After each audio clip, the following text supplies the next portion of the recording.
KBS 1라디오 본격 시사 토크쇼 최영일의 시사본부. 안녕하십니까. 최영일의 시사본부 시작합니다. 박근혜 전 대통령 대구 달성으로 돌아갔고요. 신구 권력 간의 갈등의 골은 깊어만 갑니다. 민주당은 박홍근 의원을 원내대표로 선출을 했고 지방선거는 다가오고 있습니다. 자, 어제 하루만 해도 수많은 뉴스가 쏟아졌습니다만 무엇보다도 주목해야 할 뉴스. 자, 북한이 레드라인을 넘었다. 바로 이 사건이죠. 자, 북한은 4년여 만에 장거리 탄도미사일 괴물 ICBM이라 불리는 화성 17형을 발사했습니다. 이 북한의 도발이라는 현상을 한 사건만 떼어서 볼 것이 아니라 일련의 역사를 연결해 볼 필요가 있습니다. 2018년 2월 평창 동계올림픽의 특사 방문, 4.27 도보다리로 기억되는 남북정상회담, 6.12 북미정상회담, 그리고 9월에 우리 대통령이 평양 시민 앞에서 평화를 역설한 연설, 또 백두산 방문은 큰 희망을 던졌었는데요. 이듬해 하노이 회담 노딜 이후 이 경색과 악화가 지속돼 왔습니다. 그리고 결국 다시 핵 위기를 목도하게 됩니다. 자, 지난 대선 때에도 평화가 경제고 안보라는 주장도 있었고요. 당선인은 힘에 의한 억지력을 강조했었는데요. 위기의 남북관계, 한반도 정세의 냉철하고 현명한 관리가 국정 주요 과제로 급부상했습니다. 자, 이럴 때 현 대통령과 차기 대통령 만나야 하지 않겠습니까? 최영일의 시사본부 출발합니다.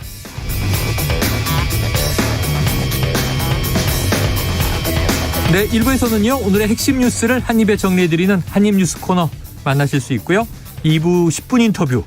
다시 돌아온 포켓몬빵 열풍. 이것이 2030 세대에게 어떤 의미인지 청년 상담가를 모셔서 이야기 나눠봅니다. 또 북한의 신형 ICBM의 위력과 메시지는 과연 무엇인지 홍민 통일연구원 북한연구실장과도 연결해서 짚어보겠습니다. 이어서 여론오락관 몇 대 몇, 그리고 스포츠본부 준비되어 있습니다. 한 입에 쏙 들어가는 뉴스와 찰떡궁합인 디저트송 신청 기다리고 있으니까요. 오늘 뉴스에 어울리는 노래가 있으면 문자 샵 9730으로 자유롭게 보내주시기 바랍니다. 오늘의 디저트송 선정되신 분께는 커피 쿠폰 보내드립니다. 짧은 문자 50원, 긴 문자 100원입니다.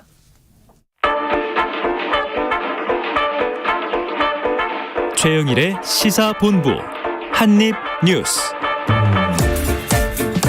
네, 오늘의 핵심 뉴스를 한입에 정리해드립니다. 한입뉴스 박정호 오마이뉴스 기자, 헬마우스 임경빈 작가 나와 계십니다. 어서 오세요. 안녕하십니까. 자, 박 기자님. 네. 이 신형 ICBM을 북한이 발사했고요. 그럼 이제 한반도 정세가 2017년으로 돌아갑니까? 네, 지금 상황을 보면 그렇게 볼 수가 있는데요. 어제 오후에 이 ICBM을 발사를 하면서 문재인 대통령도 그렇고 계속해서 규탄 성명도 나오고 있습니다. 네. 해외에서도 바이든 대통령이나 뭐 기시다 총리나 등등에서 계속 내놓고 있는데 북한이 이 자신들의 발사한 ICBM 이게 화성 17형이다라고 얘기를 했어요. 네. 원래는 화성 15형으로 합참에서는 좀 그렇게 좀 보고 있었는데 네. 신형으로 얘기를 하고 있고 그리고 특히 김정은 위원장의 메시지를 보도를 하고 있는데 이 상당히 이 대결 위주로 그 협상보다는 대결 또 이른바 눈에는 눈 이에는 이 강대강 대치를 선언하고 있습니다. 보면은 뭐 이렇게 썼어요. 명령서에 시험 발사 승인한다. 3월 24일 발사한다. 조국과 인민의 위대한 존엄과 명예를 위하여 용감히 쏘라. 이렇게 얘기를 했고 네. 누구든 우리 국가의 안전을 침해하려 든다면 반드시 처절한 대가를 치르게 된다는 것을 똑똑히 알게 만들어야 한다. 미 제국주의와의 장기적 대결을 철저히 준비해 나갈 거다. 이렇게 강조를 했거든요. 그러니까 이 메시지를 쭉 보면 이게 2018년 아까 말씀하신 것처럼 이 남북 정상회담이나 북미 회담 그 이후에 네. 그래도 좀 지켜왔던 레드라인이라고 했던 그러니까 핵실험이나 ICBM 시험 발사는 안 하겠다라고 했던 네. 모라토리엄을 넘어선 상황이고 이젠 이거 한번 넘어섰기 때문에 핵실험을 포함한 여러 가지 그러니까 이 남북 관계에 있어서 선이라고 여겨졌던 그런 게 네. 좀 무너져 있기 때문에 2017년 그 당시 그러니까 2018년 평창 동계올림픽 전에 그 모습으로 대결 양상으로 지금 돌아갔다. 이렇게 좀 볼 수가 있겠습니다. 그래요. 동창리와 풍계리 예전에 한참 시끄러웠던 곳이죠. 동창리는 이제 ICBM을 발사하는 서해 위성 발사장이 있고 풍계리는 핵실험장이 있는데 폭파하지 않았었습니까? 네네. 자, 지금 임 작가님 일단은 어떻게 될까요?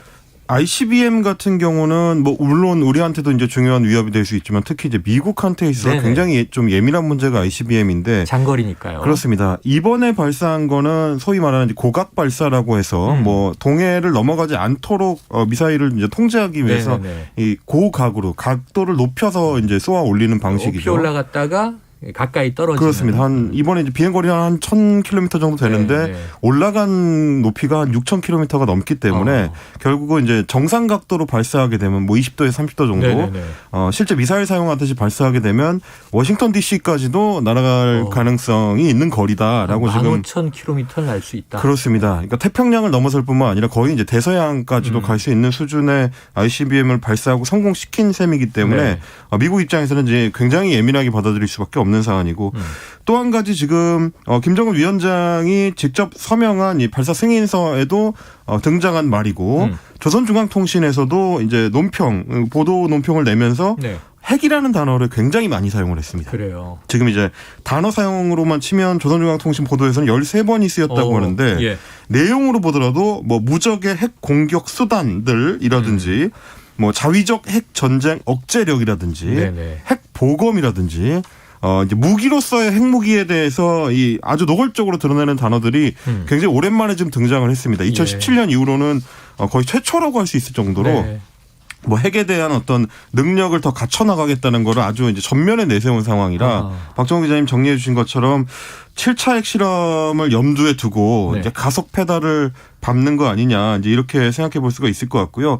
우리는 뭐 ICBM도 중요하지만 무엇보다 이제 핵실험 여부가 굉장히 좀 이렇게 촉각을 곤두세울 수밖에 없는 사안인데 풍계리 같은 경우도 2018년에 보여주는 방식으로 이 갱도를 폭파한 적이 있는데 네. 얼마 전부터는 복구 작업에 들어갔다는 소식들도 들려왔었기 예. 때문에 조만간 핵실험에도 나서지 않을까라는 게 지금 국제사회의 우려인 것 같습니다. 네, 이미 이제 레드라인 넘었고 모라토리엄은 파기됐다 이렇게 보도되고 있는데 이제 앞으로 7차 핵실험의 가능성 이 한반도 핵 위기라고 볼 수밖에 없고요.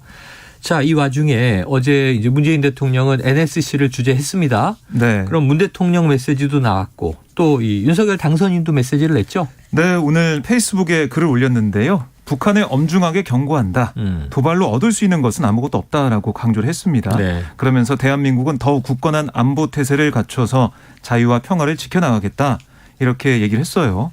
그러니까 지금 보면은 사실 뭐 통일부 업무보고나 외교안보 관련된 여러 가지 얘기를 나오게 들어보면 그렇게 인수위 측면에서는 뭐 강대강으로 가는 그런 방향 아니었거든요. 네. 그런데 이렇게 북한이 레드라인을 넘어서는 상황이 되면서 인수위 측에서도 그러니까 새로운 정부를 준비하는 쪽에서도 뭔가 좀 강한 그 메시지나 아니면 대응 방안을 만들 걸로 좀 보이고 그런데 주목되는 게 오늘 새벽에 바이든 대통령과 기시다 총리가 만나서 한 얘기를 들어보면 규탄했습니다. 규탄했는데도 불구하고 대응 방안과 관련해서는 외교적으로 잘 대응해야 된다. 이런 또 얘기도 했거든요. 네네. 국제사회 보조도 맞춰야 되는 상황이기 때문에 우리 시간으로 뭐 내일 새벽에 유엔 안보리 상임위가 소집이 돼서 아마 규탄을 할 것 같은데요.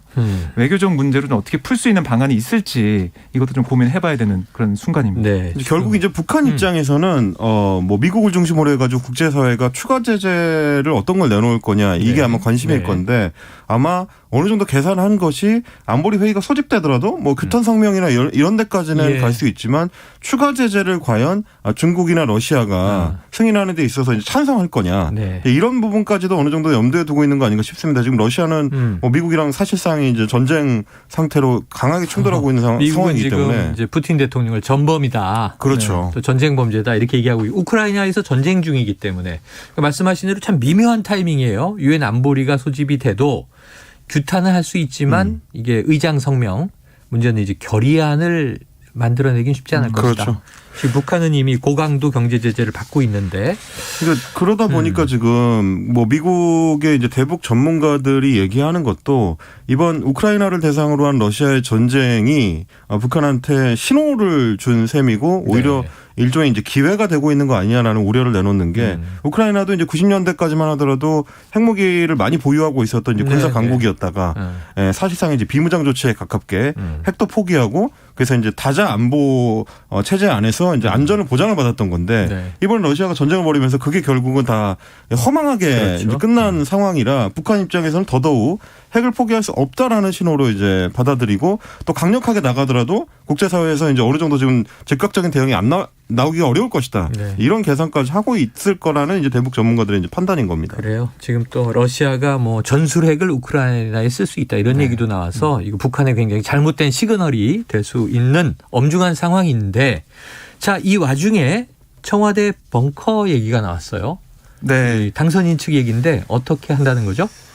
지금 뭐 사실상 통이동 집무실에서 5월 10일부터 업무를 본다는 건 기정사실된 거예요. 그러니까 이제 용산 신청사로 들어갈 때까지. 그렇습니다. 그래서 이제 시작은 통이동 집무실에서 시작을 하는데 그럼 문제가 뭐냐면 국가위기 이 센터 관리센터를 비롯해서 이 청와대 벙커를 사용한 여러 가지 이제 지휘 체계 위기에 대응하는 그런 시스템 이걸 어떻게 할 거냐. 청와대에 있는 벙커를 뭐 옮겨올 수는 없잖아요. 통이동 지하로 당장. 그렇기 때문에 두 가지 방안이 있었죠. 하나는 청와대 벙커로 간다. 우선은 벙커는 청와대를 쓴다 그러지 않았나요? 그 지상은 안 쓰고 지하만 쓴다. 벙커만. 지상은 뭐 시민개방 공원이 됐을 테니까. 그래서 통이동에서 이렇게 멀지가 않으니까 3분 5분이면 가니까 쓴다. 아니다. 그래도 이제 벙커는 국방부에 있는 것도 쓰면 되지 않겠느냐 이런 얘기도 있었는데 거리가 머니까 어떻게 할지 여러 가지 관측이 나왔었는데 지금 뭐 김용현 전 합동참모본부 작전본부장 얘기를 들어보면 청와대 이전 태스크포스 소속이죠.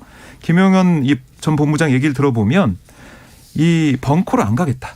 청와대 벙커 안 가고 대신 미니버스 크기의 국가 지도 통신 차량을 이용하겠다.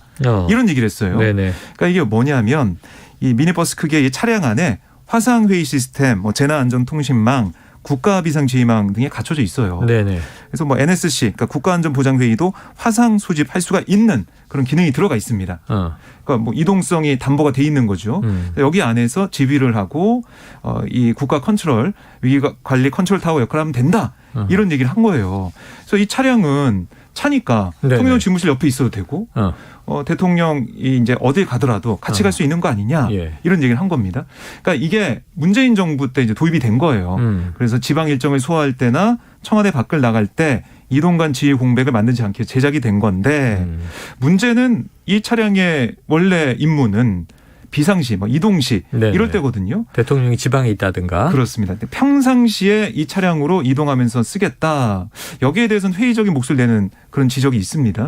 특히 뭐 이제 김종대 전 정의당 의원 같은 경우는 페이스북에 뭐라고 썼냐면 아니 대체가 불가능한 국내 유일의 종합적 정보망이 갖춰진 초현대식 벙커를 바로 5분 거리에 옆에 두고 비좁은 차량 안에서 화상회의 하겠다는 거냐. 이거는 좀 앞뒤가 안 맞는 거 아니냐.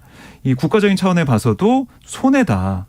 뭐 이 집중 안 되는 그런 상황이다 이렇게 얘기를 하고 있습니다. 자, 이거 어떻게 보십니까? 아니 사실 좀 이해가 안 되는 상황이긴 하거든요. 그러니까 뭐 이제 일반 국민들도 이제 비슷하게 느끼시는 것 같아요. 오늘 발표된 여론조사 몇 개를 보면 뭐 갤럽을 비롯해 여론조사 몇 개를 보면 대체로 이제 용산 집무실 이전 계획에 대해서 반대 의견이 높게 나오는 것도 보고 있다가 여론오락관에서 다룰 거지요. 다룰 것이지만 뭐 대체로 이제 낮게 나오는 게 어떤 그 평가에 있어서 반대 여론이 높다. 중요한 포인트는 이유에 대해서 충분히 지금 설득이 되지 않고 있다는 건데 지금 이 방안도 마찬가지입니다. 이게 말이 이제 임시로 한다는 거지 원래 이 차량의 원래 목적은 이동하는 도중에 어떤 급박한 상황이 발생했을 때 재난이 발생했다든가. 그렇습니다. 뭐 재난이 발생했을 때라든지 뭐 북한의 어떤 도발이 발생했을 때라든지 그러니까 이동하는 도중에라도 뭔가 지시를 내리고 회의를 주재하기 위해서 있는 거지. 굳이 바로 옆에 5분 거리에 청와대 지하 벙커가 완벽하게 갖춰져 있는데 그걸 놔두고 굳이 5분 옆에서 이 미니버스에 대통령이 들어가서 임시로 지휘하는 모양을 만드는 것이 이 과연 지금 꼭 필요한 일인가. 반드시 이 방법 말고는 다른 방법이 없는 건가. 이제 이런 부분에 의문이 들 수밖에 없는 상황인 것 같아요. 어쨌든 뭐 이렇게 이해를 해야 되겠네요. 그러니까 용산 신청사에 이제 NSC 벙커가 만들어지겠죠. 그렇죠. 지금 이제 국방부 것을 이제 더 개보수해서 그때까지는 임시로 이 미니버스를 쓴다는 건데 저는 제일 큰 걱정은 이거예요. 벙커는 군 지휘관과 각 부처의 뭐 행안부를 비롯해서 장차관들이 들어와서 관련자들 다수가 뭐 10명, 20명, 30명 회의를 할 수 있는데 미니버스라 하면 한 20인승 버스니까 이거 안에 자리 다 뜯어내고 시스템 들어가면 한 5명에서 10명 못 들어가잖아요. 네.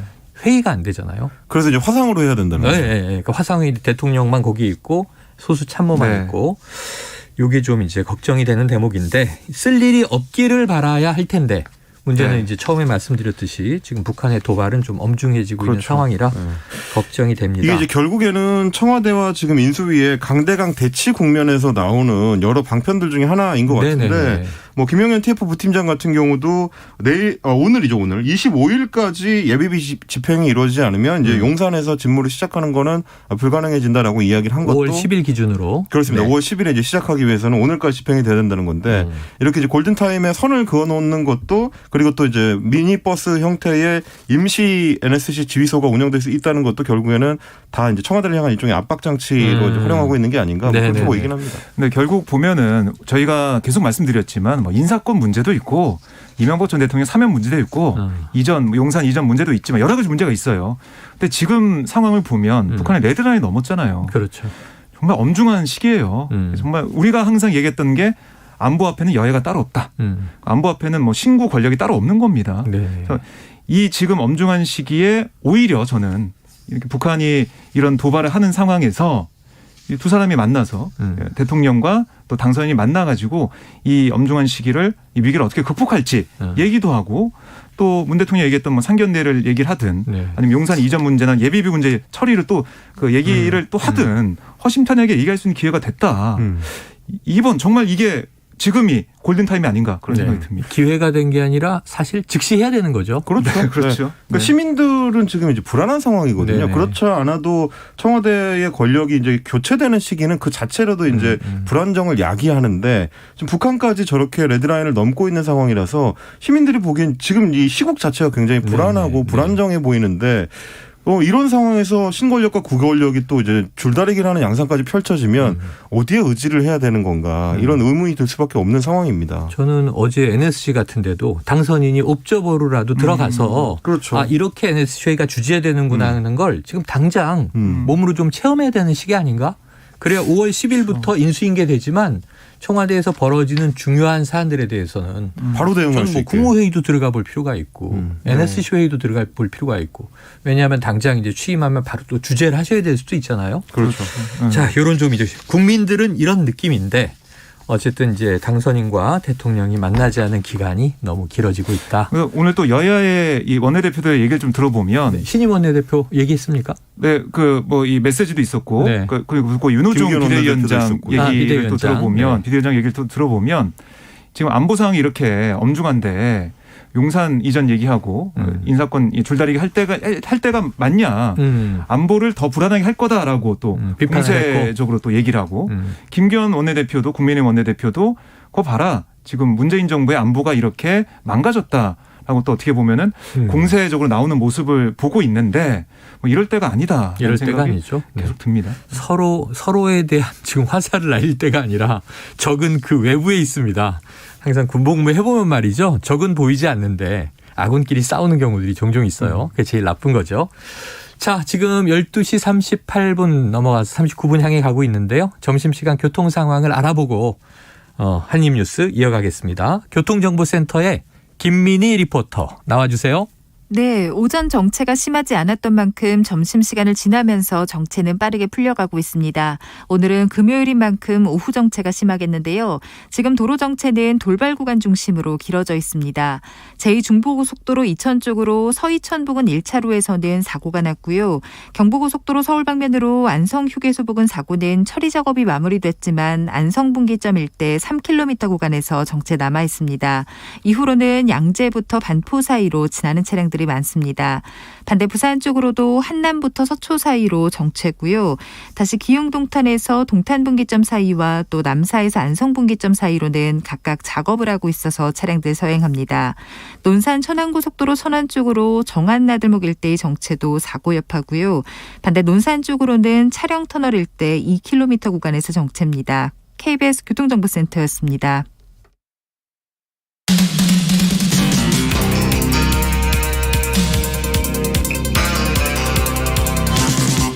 최영일의 시사본부. 네, 어제 참 뉴스 많았습니다. 뉴스 많았는데 어제 저녁에 이제 마지막으로 확정된 뉴스가 자, 민주당에서 새로운 원내대표를 선출한다. 오후에 시작이 됐는데 이게 길었잖아요. 결국은 네. 박홍근 신임 원내대표가 선택됐는데 박 기자님, 네, 어떤 처벌을 받으시겠습니까? 저요. 네, 뭘 받을까요? 박광훈 의원이 유력하다고. 아니, 제가 그런 네. 얘기 안 했습니다. 안 했습니까? 예, 어제 안 했습니다. 그런 얘기 안 했고. 나이가 중요하다 그랬. 교황 선출하는 콘클라베 방식으로 한다더니 교황 선출하는 것처럼 오래 걸렸습니다. 진짜로. 정말 3차까지 간 거죠. 네, 3차까지 저 어제 갔어요. 4시 정도면 끝날 줄 알았는데 네. 정말 6시 가까이 돼서 마무리가 됐어요. 네, 너무 과정을 좀 치열했습니다. 얘기해 주시죠. 그러니까 어제 보면은 1차 때 다 좀 무기명 투표였는데 누구든 이름을 적을 수 있는 거죠, 사실은. 네네네. 근데 우리가 알기로는 5명의 후보가 올라와 있었죠. 출사표를 던진 5명의 의원들이 있었는데 이름이 거론된. 1차 투표 이후에 4명의 의원이 10% 이상 득표해서 2차 네. 투표에 올라갔습니다. 그런데 놀랐던 게 그 출사표를 던진 5명의 의원 중에 2명은 빠지고 예. 그럼 3명은 올라갔는데 나머지 한 의원이 후보군에 없었던 사람이에요. 최강욱 의원이 올라갔습니다. 최강욱 의원이 올라가고 애초에 5인방 중에는 네. 안규백, 김경협 의원이 그렇습니다. 빠진 거죠. 빠졌고 그래서 이원욱, 박광훈, 박홍근, 최강욱 네, 4명의 네. 후보가 정결 발표를 한 거예요. 2차 투표에 가서 실무식 했는데 그러니까 이게 바로 이제 콘클라베 방식의 묘미다라는 생각이 들었어요. 원래는 이 후보를 해가지고 기호 1, 2, 3, 4번 받은 다음에 그렇죠. 그 후보 중에 선택하는 거잖아요. 근데 출사표도 안 던진 최강욱 의원이 선출이 뽑혀가지고 1차 투표에서 10% 이상을 득표해가지고 2차 투표 간 걸 보고 이거 재밌다. 의외성이 있다라는 생각이 들었습니다. 네네. 결국에는 2차 투표에서는 과반 넘는 후보가 없었습니다. 그래서 이 박광훈, 박홍근 두 후보가 3차 투표까지 네. 결선까지 갔어요. 그래서 결국 이 표를 많이 얻은 박홍근 의원이 새 원내대표가 됐는데 긴 시간 진행됐지만은 이 흐름을 쭉 보면 역시 민주당에서는 강한 야당을 원했다. 민생 개혁 뭐 여러 가지 과제 있고 다 어제 후보든 얘기를 했어요. 네네. 그런데 개혁 과제에 좀 집중을 했다. 그런 생각이 들고 또 하나는 이재명 상임고문 그러니까 이른바 이재명 전 후보한테 힘을 실어주는 그리고 이재명 후보 쪽으로 좀 권력이 민주당도 좀 옮겨가는 듯한 그런 느낌이 드는 선거였습니다. 그래요. 자, 임 작가님은 어떻게 네. 보셨어요? 이제 콘클라베 방식의 이제 의외성 말씀을 해주셨는데 사실은 그 의외성이 만들어낸 결과일 수도 있겠다라고 생각을 한 것이 네네. 최강욱 의원이 2차 투표까지 올라갈 수 있었던 힘으로 뭐 이제 다른 여러 이제 비평가들도 이제 평하기를 철험회라는 이제 국회의원 모임이 네. 있습니다. 네. 소위 말하는 이제 검찰 개혁을 굉장히 좀 강하게 주창하는 이 민주당 내에서 이제 강경파로 분류되는 초선 의원들이 중심인데 초재선 의원들이 중심인데요. 네. 철원회에서 최강욱 의원을 밀어 올린 셈이고 지금 박정호 기자님께서 정리해 주신 것처럼 민주당이 강한 야당 혹은 개혁적 야당을 이제 야당이 힘을 실어주는 쪽으로 결정할 때는 이 최강욱 의원을 밀었던 철험회 같은 강경한 의원들이 결국 결선에서는 박홍근 의원 쪽으로 힘을 실어준 거 아니겠느냐. 네네. 이런 평가는 가능할 것 같고 말씀드린 대로 이제 두 박 의원들, 박홍근 의원 같은 경우는 친 이재명계지만 원래 같으면 예전에는 이제 정치 시작하던 단계에서는 시민사회단체 출신이기 때문에 박원순계로 이제 분류가 되다가 맞아요. 지난해 이제 대선을 거치면서 이재명 후보 쪽에 이제 초반부터 지지를 하면서 이제 가깝게 붙은 건데 저 박광훈 의원 같은 경우는 대표적인 이제 친이낙연계 인물로 이제 꼽힙니다. 그래서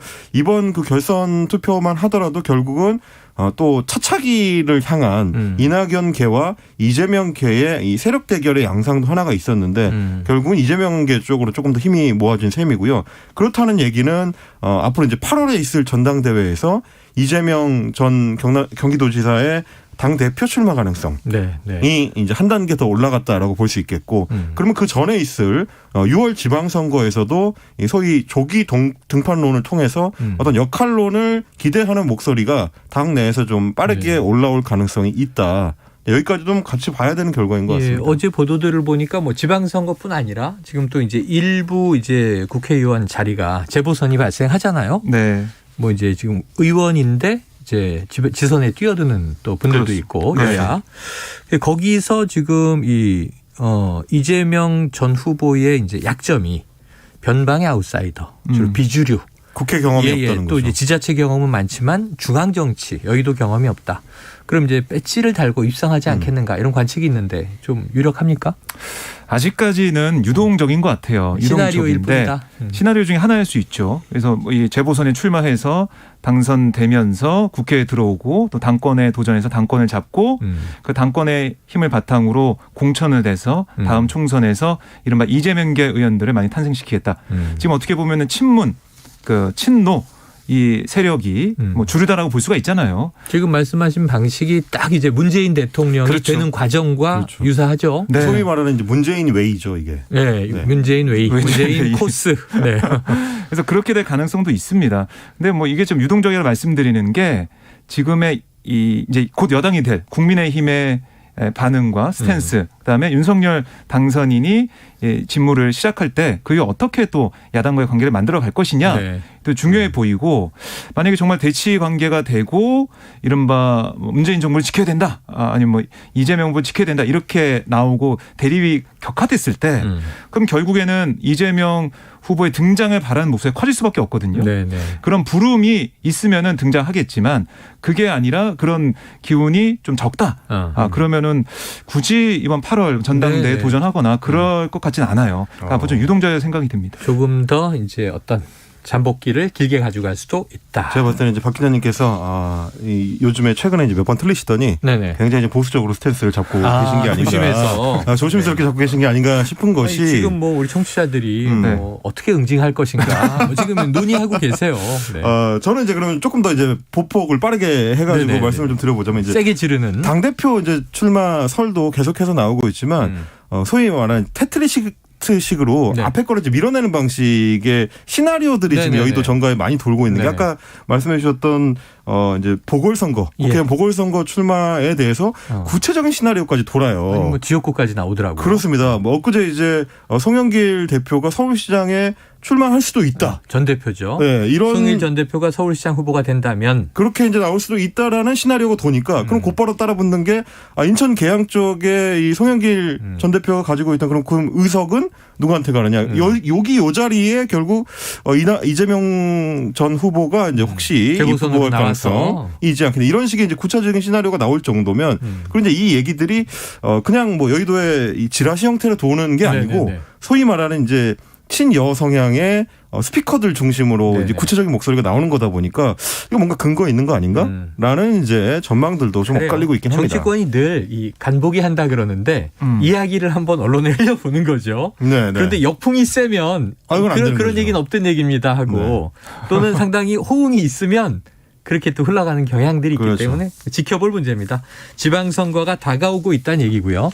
자, 이번에는 지금은 이제 야권이지만 곧 이제 여권, 집권당이 될 국민의힘 그리고 합당 예정인 국민의당. 자, 이준석 대표와 안철수 대표 회동 언제입니까? 어제 오후에 만났습니다. 만났어요? 비공개로 네네네. 만나서 그 결과를 이준석 대표가 브리핑을 했는데요. 네, 결과. 실무협상단을 꾸리기로 했습니다. 양당이 3명씩 추천해서 6명으로 협상단을 만들어서 합당을 논의하고 네. 또 4명의 이 정강정책 협의체를 별도로 만들기로 했습니다. 그래서 그러면 언제쯤 통합이 합당이 될 거냐 이런 걸 좀 봐야 될 것 같은데, 통합 공천관리를 통해서 오는 6월 지방선거 공천심사를 공동으로 진행하겠다 이런 얘기도 어제 합의가 됐다고 하거든요. 지금 국민의당 측 공천 신청자도 4월 9일쯤으로 예상되는 국민의힘의 공직 후보자 역량평가에 같이 참여해서 공통의 기준으로 지방선거에 참여하기로 큰 틀에서 합의했다. 네. 그리고 세부 내용은 협상단을 통해서 협의를 이어가겠다라는 게 이 두 대표의 합의입니다. 그러니까 결국에는 지방선거 전에는 합당을 해야 혼란도 방지하고 그리고 대선 때 약속했던 약속도 지키는 모습이 되잖아요. 그렇죠. 그게 잡은 건데 사실 이게 4.7 서울시장 재보궐선거 때도 합당을 한다고 했어요. 네. 그때 엄청나게 갈등이 있었고 말이 안 맞았거든요. 여러 가지가 있겠지만 크게 두 가지입니다. 고용승계 부분, 당을 합칠 때 고용승계 부분 어떻게 네. 할 거냐. 그리고 부채 문제. 국민의당의 부채 문제를 재정적 어떻게 지원. 승계를 할 거냐. 이런 부분들이 큰 틀에서 논의가 돼야 될 것 같은데 실무협의 때 하나하나 세세하게 맞춰갈 수 있을지 이런 부분을 봐야 될 것 같고, 그래서 뭐 의원들 얘기를 좀 들어보면 이게 끝까지 가봐야 된다.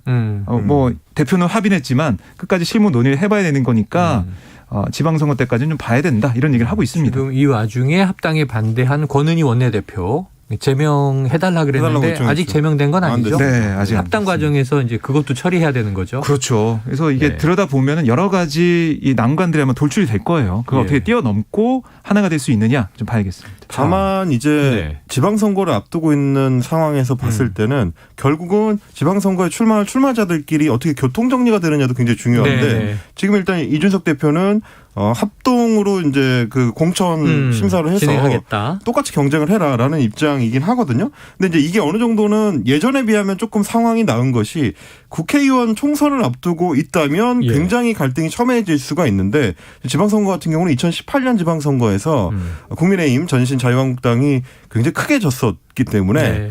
이제 영남 지역을 중심으로 한 지역을 제외하고는 나머지 지역에서 가지고 있는 기초단체나 이제 지자체들이 많지가 않습니다. 네. 그러다 보니까 상대적으로 예전에 비하면 국회의원 선거를 앞두고 합당을 하는 거에 비하면 그쪽 교통정리는 상대적으로 좀 용이할 수가 있다. 네. 어차피 경쟁을 해야 되기 때문에. 하지만 수도권도 그렇고 이번에는 탈원할 가능성이 높아져서 그렇죠. 예, 이제는 이제 새 정부 이 집권층이 되는 거니까 근데 이제 현직의 네. 숫자가 적다 보니까 그렇죠. 어차피 경쟁을 해야 되는 거죠. 네, 그 부분은 조금 이제 용이함이 있을 것이다.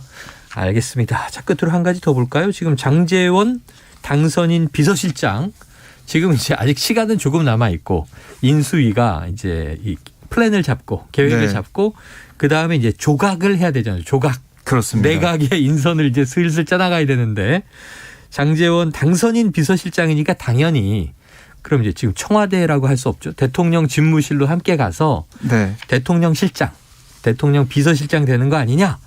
이런 이제 함화평이 나오는데 한마디 했네요. 네. 그러니까 언론 보도가 나오다 보니까 이걸 또 확인하는 보도도 이어지고 있는데요. 예, 윤석열 당선인을 대통령실에 모셔드리고 저는 여의도로 갈 겁니다.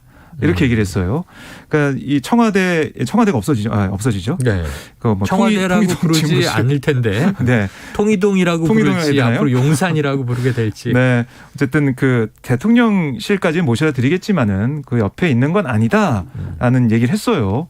근데 이 말이 지켜지면 좀 봐야 될 것 같고 어쨌든 지금 보면은 이 장제원 의원이 비서실장 인선안 몇 배수를 만들어서 뭐 이 얘기를 하고 있다 얘기도 있고 그리고 뭐 이 비서실장 인선도 그렇지만 총리 인선에 대해서 여러 가지 얘기 나오고 있는데요. 안철수 뭐 인수위원장은 아니다라는 얘기가 윤핵관에 불리는 권성동 의원 통해서 나왔잖아요. 그렇죠. 욕심이다 이렇게까지 나왔죠. 그렇죠. 네. 그래서 지금 뭐 한덕수 전 총리나 네. 김한길 위원장에까지 나오고 있고 이게 마치 권성동 의원의 발언이 신호탄인 것처럼 안철수 인수위원장이 목록에서 빠져버렸습니다. 그렇게 해서 나오고 있어서 이제 장제원 비서실장의 이 거취도 중요하지만 앞으로 이 장제원 실장이 어떤 비서실장 인선안을 가지고 가는지 그리고 총리 후보군이 어떻게 또 만들어지는지 이게 또 좀 관심이 가는 부분입니다. 자, 요건 시간이 좀 남아 있으니까 지켜보도록 하고요. 무엇보다도 대통령과 당선인이 빨리 만나야 할 것 같습니다. 자, 오늘 한입뉴스 박정호 기자, 임경민 작가 수고하셨습니다. 고맙습니다. 예, 오늘의 디저트송은요. 청취자 2384님 봄비에 대지의 목마름이 해결되듯 청와대와 인수위의 대립, 이 북한 미사일 모두 잘 마무리됐으면 합니다. 그래서 봄비 신청합니다. 이렇게 주셨는데 저희 PD님이 박인수 씨 버전으로 준비를 했습니다. 노래 듣고 저는 2부로 돌아오겠습니다. 봄비에 젖어서 길을 걸으며 나 혼자 쓸쓸히 빗방울 소리에 마음 달래도 외로운 가슴을 달랠 길 없네. 한없이 적시는 내 눈 위에는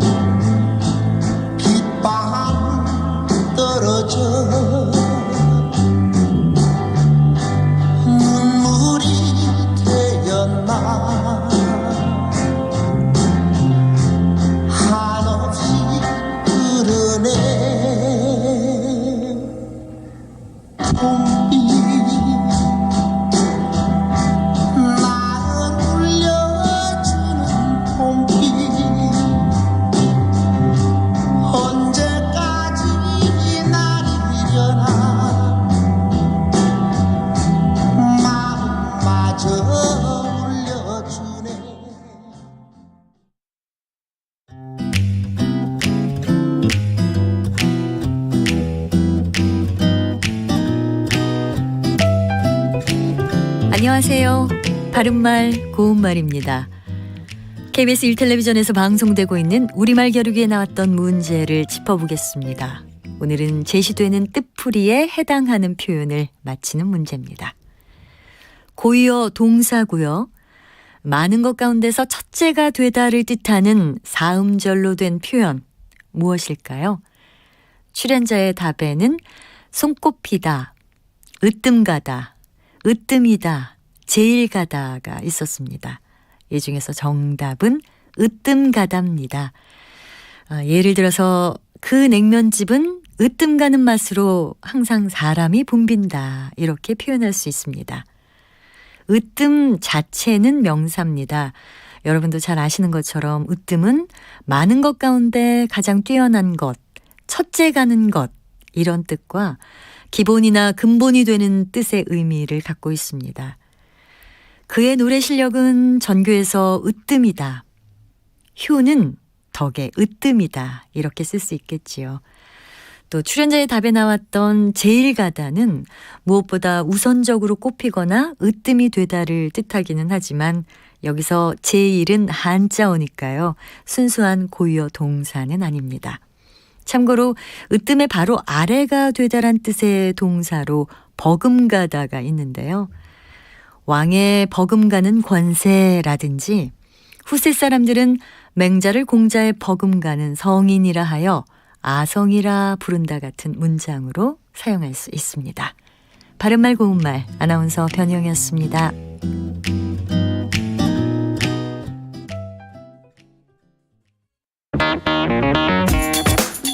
시사는 뜨겁다. 조직적으로 움직였다는 의심이 드는 사건입니다. 아니, 정치 권력이 더 두 번째는 뭐냐면 정말 진짜 그건 지금 변이에요. 김영남 의원 때론 차갑게 식혀야 할 때도 있다. 그러니까 너는 죄가 있어. 이렇게 판단하는 건 잠시만요. 아니죠. 제가 아까 말씀드렸잖아요. 이제 그만 문제라고. 제가 끊고 가겠습니다. 시사는 시원하다. 이처럼 소가 화장실을 이용하면 배설물을 한 곳에서 처리할 수 있으니까 온실가스 배출량을 획기적으로 줄일 수 있다고 하는군요. 시원한 바람처럼 기분 좋은 소식이 있다. 시사의 핫앤쿨 KBS 1라디오에 다 있습니다. 평일 저녁 7시 20분 정준희 교수의 KBS 열린 토론, 평일 밤 10시 5분 김성환의 시사야. 많은 청취 바랍니다.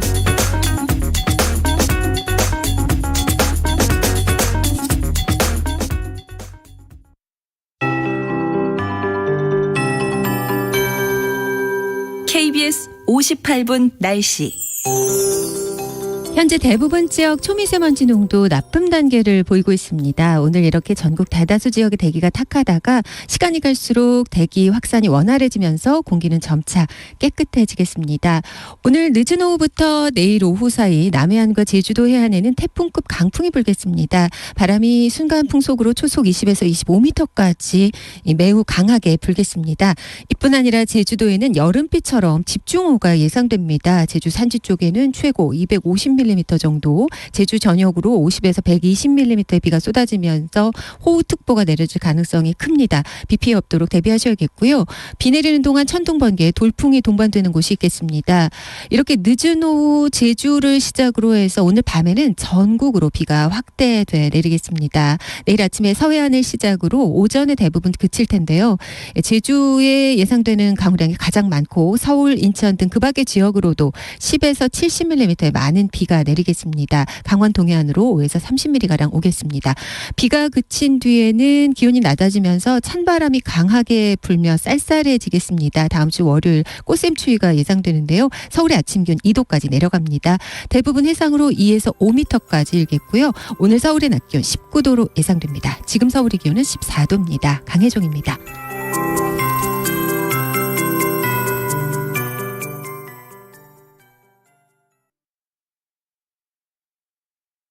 정성을 다하는 국민의 방송 KBS가 한시를 알려드립니다. AM 711kHz, FM 97.3MHz, KBS 1라디오입니다. HLKA.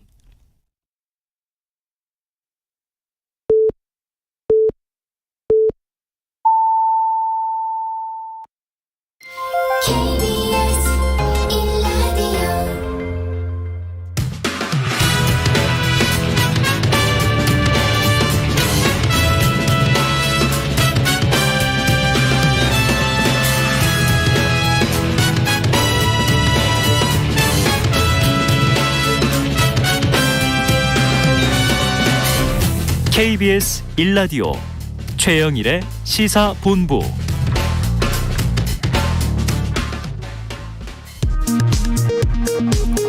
이 시각 라디오 정보센터 뉴스입니다. 60살 이상 고위험군 일부를 집중관리군에서 일반 관리군으로 전환하는 것이 관리를 포기한 것이 아니냐는 일각의 지적에 방역당국이 신속한 진단과 약 처방을 위한 것이라고 반박했습니다. 소상공인연합회는 금융위원회의 소상공인 대출 만기 연장 상환유예 조치 결정이 온전한 손실보상의 전기가 되길 기대한다고 밝혔습니다. 국가보훈처는 안중근 의사 순국 112주기 추모식을 오는 내일 오전 10시 서울 중구 안중근 의사 기념관에서 개최한다고 밝혔습니다. 북한의 신형 대륙간 탄도미사일 ICBM 시험 발사에 미국과 유럽의 주요 외신은 북한이 세계 이모기 우크라이나 전쟁에 쏠린 틈을 타 존재감을 드러내려 한 것이라며 한반도 긴장이 더욱 고조될 것으로 전망했습니다. 지금까지 라디오 정보센터 뉴스 정한나였습니다.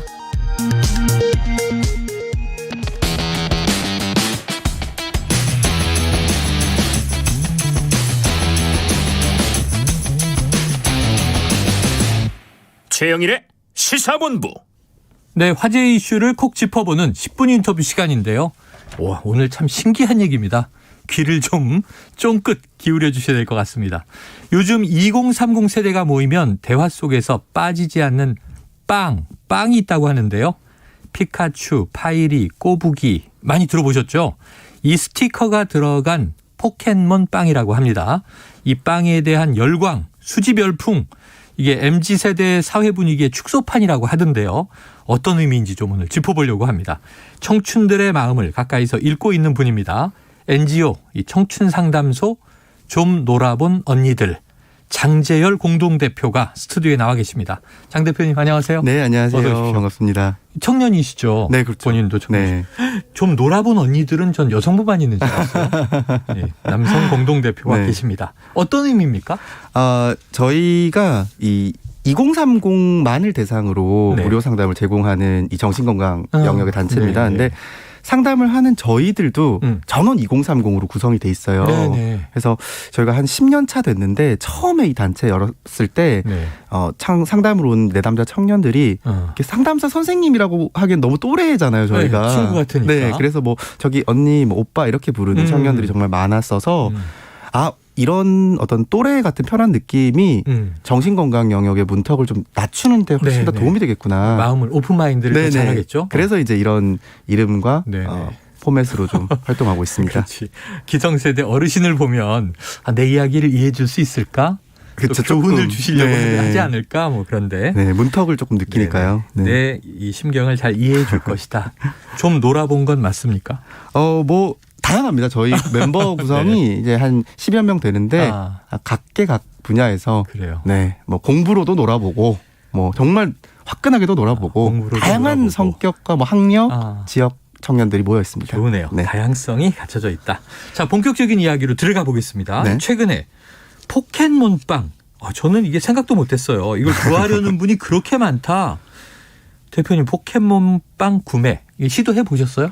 네. 오늘도 제가 이 스튜디오 올 때까지 한 12군데 편의점 지나쳤거든요. 12군데. 하나도 못 샀습니다. 없어요? 정말 없습니다. 네. 정말 아예 없어요. 나오는 건 사실인데. 네. 나오고 있고 분명히 어딘가에서 1인당 3개씩 뭐 판다더라. 이야기는 전해 오는데. 옛날에 뭐 허니버터 뭐 열풍 있을 때도 1인당 제 구매 제한이 있었죠. 근데 제가 가면 항상 없더라고요.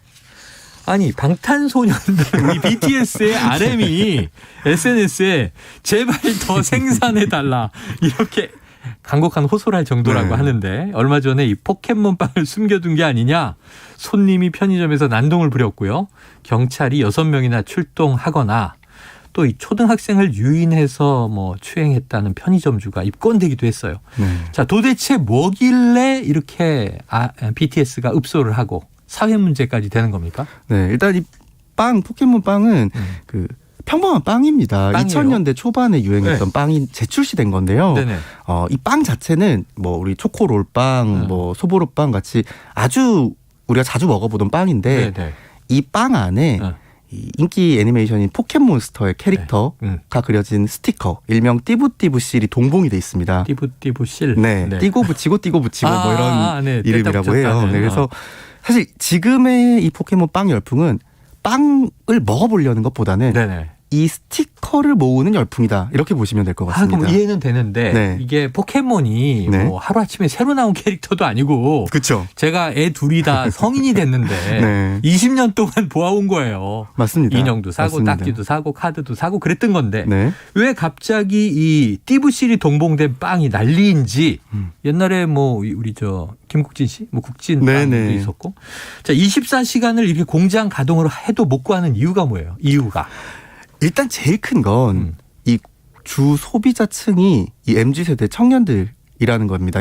구매력이 있다라는 거거든요. 어린이들과는 다른 거죠. 그러니까 2000년대 이 빵이 출시됐을 때도 굉장히 큰 인기였는데 그때의 주 고객층은 이제 초등학생에서 최대 중학생 정도까지였습니다. 그러니까 청소년들. 그렇죠. 청소년들, 어린이들이었기 때문에 부모님의 허락을 받거나 주머니 사정이 여의치 않은 친구들이었죠. 엄마 사줘 그래야 되는 거죠. 네네 맞습니다. 뭐 1,000원만 2,000원만 해야 되는데 지금 이 빵 열풍의 정말 핵심에 있는 친구들은 20대부터 30대까지 딱 MZ세대거든요. 그러니까 그들이 자라나서 이제 성인이 됐네요. 맞습니다. 그래서 이 2000년대에 뭐 정말 쉽게 말하면 그때 마음껏 못 샀던 그 빵을 지금 다시 성인이 돼서 이제 박스째 구매를 하고 있는. 박스째. 네. 그러니까 수요 예측이 따라가지 못한 거죠. 그러니까. 네. 지금 장 대표님 말씀하신 동안 청취자분들의 문자가 쇄도하고 있는데 청취자 5082님 걸 보니까 이게 갑자기 오싹해지는 거예요. 대형마트 오픈 시간에 포켓몬빵 교환권 나눠줘요. 30분 전에 줄 서서 기다렸다 샀어요. 네. 문 여는 시간에 미리 가서. 맞습니다. 오픈런을 하죠. 인당 3개씩만 구매 가능해요. 2196님. 인천 송림동에는 빵 사려고 9시 출근 때 약 500명 줄 서고 있더군요. 네. 이게 무슨 일인가 싶네요. 자, 이게 막 박스째 산다. 이제 1인당 3개밖에 못 산다고 합니다. 소매점에서는. 자, 이게 처음에 언급했던 분, 열광적인 소비자 가운데 한 분, BTS의 RMC, 어린이가 아니죠. 네, 맞습니다. 청년인데. 네. 자, 어린이가 아닌 2030, MZ세대가 폭풍 구매 중인 열풍 현상, 어떻게 보십니까? 네, 일단 이 이유는 좀 3가지 정도로 압축을 해볼 수 있을 것 같아요. 첫 번째는 이 맨 처음에 이 빵이 출시됐을 때 SNS 마케팅이 매우 성공적이었다. 네, 정말 MZ세대의 향수를 불러일으키는 마케팅이 해시태그 이벤트가 굉장히 성공적이었던 게 첫 번째고요. 두 번째는 이 유행을 하면서 이 실이 다 이렇게 캐릭터들이 랜덤으로 들어있거든요. 그러다 보니까 희귀성이 생기면서 그렇죠. 되팔기, 소위 리셀이 붙어버린 거예요. 똑같은 게 2-3개 있고 맞습니다. 갖고 싶은 건 없고. 그렇죠. 그래서 중고거래가 지금 약 100배 정도 가격에 팔리는 세일들이 나온다고 100배. 해요. 빵 가격의 100배예요. 맞습니다. 네, 그래서 이 정말 모으고 싶은 사람보다는 이 되팔면서 소위 빵테크를 하려는 빵테크족들이 빵테크족 그렇죠. 합류하면서 더 거세지고 그리고 세 번째 이유로는 정말 개인적인 심리적인 어떤 치유, 심리적인 위안의 측면에서 구입하는 분들 이렇게 좀 볼 수 있겠습니다. 그러니까 이게 빵테크도 있고 심리적으로 난 이게 정말 갖고 싶어 그럴 수도 있고 그렇습니다. 시장 논리도 있고 자 상담 가시니까 이 MZ세대, 청년세대 많이 만나보고 계실 텐데 이들이 포켓몬빵을 사고 스티커를 모으는 심리도 그 3가지에 포함이 되는 겁니까? 일단 뭐 1번, 2번 아까 말씀드린 것들은 그냥 딱 들으셨을 때 이해가 되셨을 것 같아요. 심리적인 이유가 있는 것 같고. 네, 맞습니다. 근데 이제 어떤 심리적인 뭐 위안이나 뭐 힐링이 있어서 사느냐 많이들 물어보시는데 지난주에 저희한테 상담 왔던 청년이랑 얘기를 했어요. 근데 뭐라고 했냐면 2000년대 그때 당시 포켓몬빵 1차 유행할 때 저는 태어나서 처음으로 이 세상의 쓴맛을 본 경험이었다. 이야기를 합니다. 그러니까 뭐냐면 보면 이 초등학생 때 포켓몬빵이 유행했잖아요. 근데 어떤 친구는 주머니 사정이 넉넉해서 10개, 20개도 살 수도 있고. 그렇지. 근데 나는 엄마 아빠한테 쫄고 졸라서 겨우 2개, 3개 사는데 하나도 안 나와요. 원하는 게. 그리고 또 옆에 짝지는 딱 1개밖에 안 샀는데 바로 귀한 게 나오는 거예요. 그 얘기를 하면서 저는 솔직히 지금 사회생활 하는 거랑 그게 똑같았다고 생각해요. 이렇게 얘기를 하는 거예요. 뭔가 지금 이 MZ세대들이 사회 초년생으로 겪고 있는 어떤 자원의 차이. 그죠? 그리고 자산과 자원의 차이들. 네, 그리고 뭔가 성취의 불공정이나 불평등 같은 것들이 어찌 보면 어린 시절에 포켓몬 빵으로 얻었던 그 마상, 소위 마음의 상처와도 네네. 닮아 있기 때문에 이 그때의 어린 나에게만큼이라도 갖고 싶은 거 좀 갖게 해주자. 내가 그 정도 어른으로 컸다는 건 좀 스스로가 느끼고 싶은. 네. 그래서 지금도 여전히 어떤 뭐 불평등이나 불공정 같은 것들에 힘들어하는 사회 초년생이지만 적어도 어린 시절의 나에게 그 정도 빵을 사줄 정도로는 내가 그래도 잘 컸다. 그런 어떤 심리 치유의 효과가 있다고 합니다. 이게 약간 레트로 열풍하고도 맞닿아 있고 맞습니다. 어린 시절의 마상을 이제는 내가 다시 입지 않으리. 네. 내가 갖고 싶은 건 갖겠다. 네네. 이런 또 이제 열망도 있는 것 같고. 청취자 5332님 저도 셋째 11살 딸 때문에 빵 구하려고 노력하고 있네요. 자, 부모님들도 지금 이렇게 맞습니다. 청소년도 열풍이니까. 그렇죠. 네. 저 기억나는 게 2000년대 초반 말씀하시니까 그때는 이 피카츄 이게 그 포켓몬 딱지가 유행이었는데. 네, 맞아요. 학교 문방구에 뽑기예요. 그쵸? 근데 이게 짠챙이들만 걸리고 왕거 무기가 안 뽑혀. 맞습니다. 공장에 가서 이걸 통째로 판을 하나 사온 적이 있다니까. 정말요? 아이가 상처 입을까 봐. 부모들은 이렇거든요. 그렇습니다. 자, 포켓몬빵뿐 아니고요. 폴더블 폰 유행. 네. 예전에 이제 이거 피처폰 시대에 있던 게 다시 유행하죠. 맞습니다. 생각해보면 인기리에 방영 중인 요즘 뭐 25, 21 이런 청춘 드라마도 90년대 후반 사회를 보여주고 음원 차트도 새롭고 신선한 음악보다는 익숙한 가수의 오래 듣던 노래가 랭킹에 또 오래 머물러 있고. 네.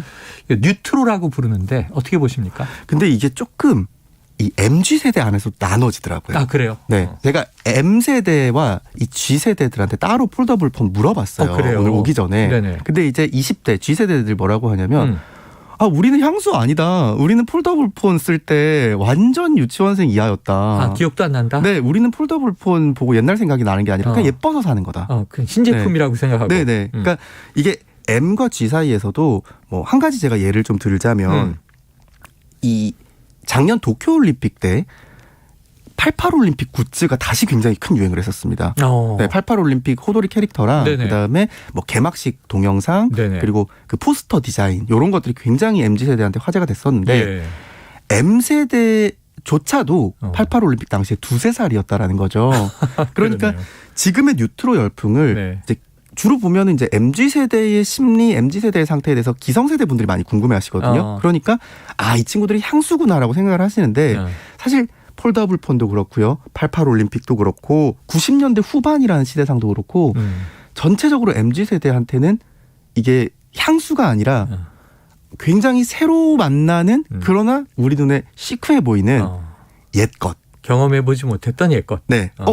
옛날 건데 굉장히 힙하고 시크하네. 네네. 라고 해서 이 하나의 트렌드로서 소비되고 좀 재발견되는 네네. 것이지 이것이 어떤 마치 우리 이웃나라 일본에서 버블 시대에 대한 그리움 때문에 컨텐츠가 생산되듯이 그런 살았던 사람들이 그 시대를 그리워하는 것과는 조금 맥이 다르다. 이해가 되네요. 88 올림픽 때는 뭐 없었던 분들이 지금 맞습니다. 청년층인데 네. 2002 한일 월드컵 얘기를 해도 기억 안 나요. 이런 그렇습니다. 분들이 많으니까. 네.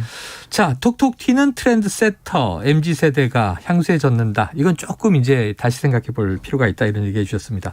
자, 상당한이 만나기 전에 편의점에서 이 빵을 팔고 있는지 우리 제작진이 다 뒤져봤어요. 네. 아무도 못 찾았습니다. 맞습니다. 네. 자, 24시간 생산되고 있다고 하는데 수요를 따라가지 못한다. 이 현상 얼마나 갈까요? 저는 오래가기 어렵다라고 오래가긴 봅니다. 어렵다. 네, 이유는 간단한데요. 네. 이전에 다른 어떤 식품이나 이 제과 트렌드들이 그걸 맛보기 위해서 유행하는 거였단 말이죠. 네네. 그렇기 때문에 맛있었으면 이 열풍이 지나가도 스테디셀러로 자리를 잡았습니다. 그렇지. 네, 근데 이것은 명백히 부차적으로 들어있는 상품을 모으기 위해서이기 때문에 이 빵 자체가 스테디한 식품군으로 자리 잡기는 좀 어렵다. 그래서 아주 강력한 토네이도인 대신 지나갈 것으로 저는 좀 보고 있습니다. 그래요. 네. 자, 기성세대를 위해서도 뭐 옛날 꺼벙이 빵 이런 거 좀 만들어 주세요. 해외 캐릭터니까 로열티가 나갈 텐데 저희 때 유행했던 또 만화 캐릭터들이 있어요. 네. 오늘 저 장 대표님한테 많은 걸 배웠네요. 앞으로 MZ세대 심리 분석 종종 또 여쭤보고 모시도록 하겠습니다. 자, 가시면서 빵 구하시면 여분 하나 더 보내드리겠습니다. 네. 부탁드려요. 자, 오늘 말씀 감사합니다. 감사합니다. 예, NGO 청춘상담소 좀 놀아본 언니들의 장재열 공동대표와 포켓몬빵 열풍 다뤄봤습니다.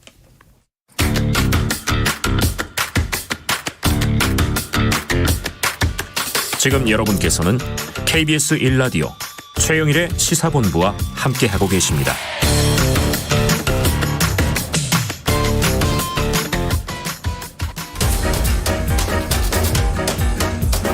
최영일의 시사본부 10분 인터뷰. 네, 오늘은 10분 인터뷰 두 번째가 또 있습니다. 어제 오후에 북한이 동해상으로 발사한 장거리 탄도미사일 ICBM 때문인데요.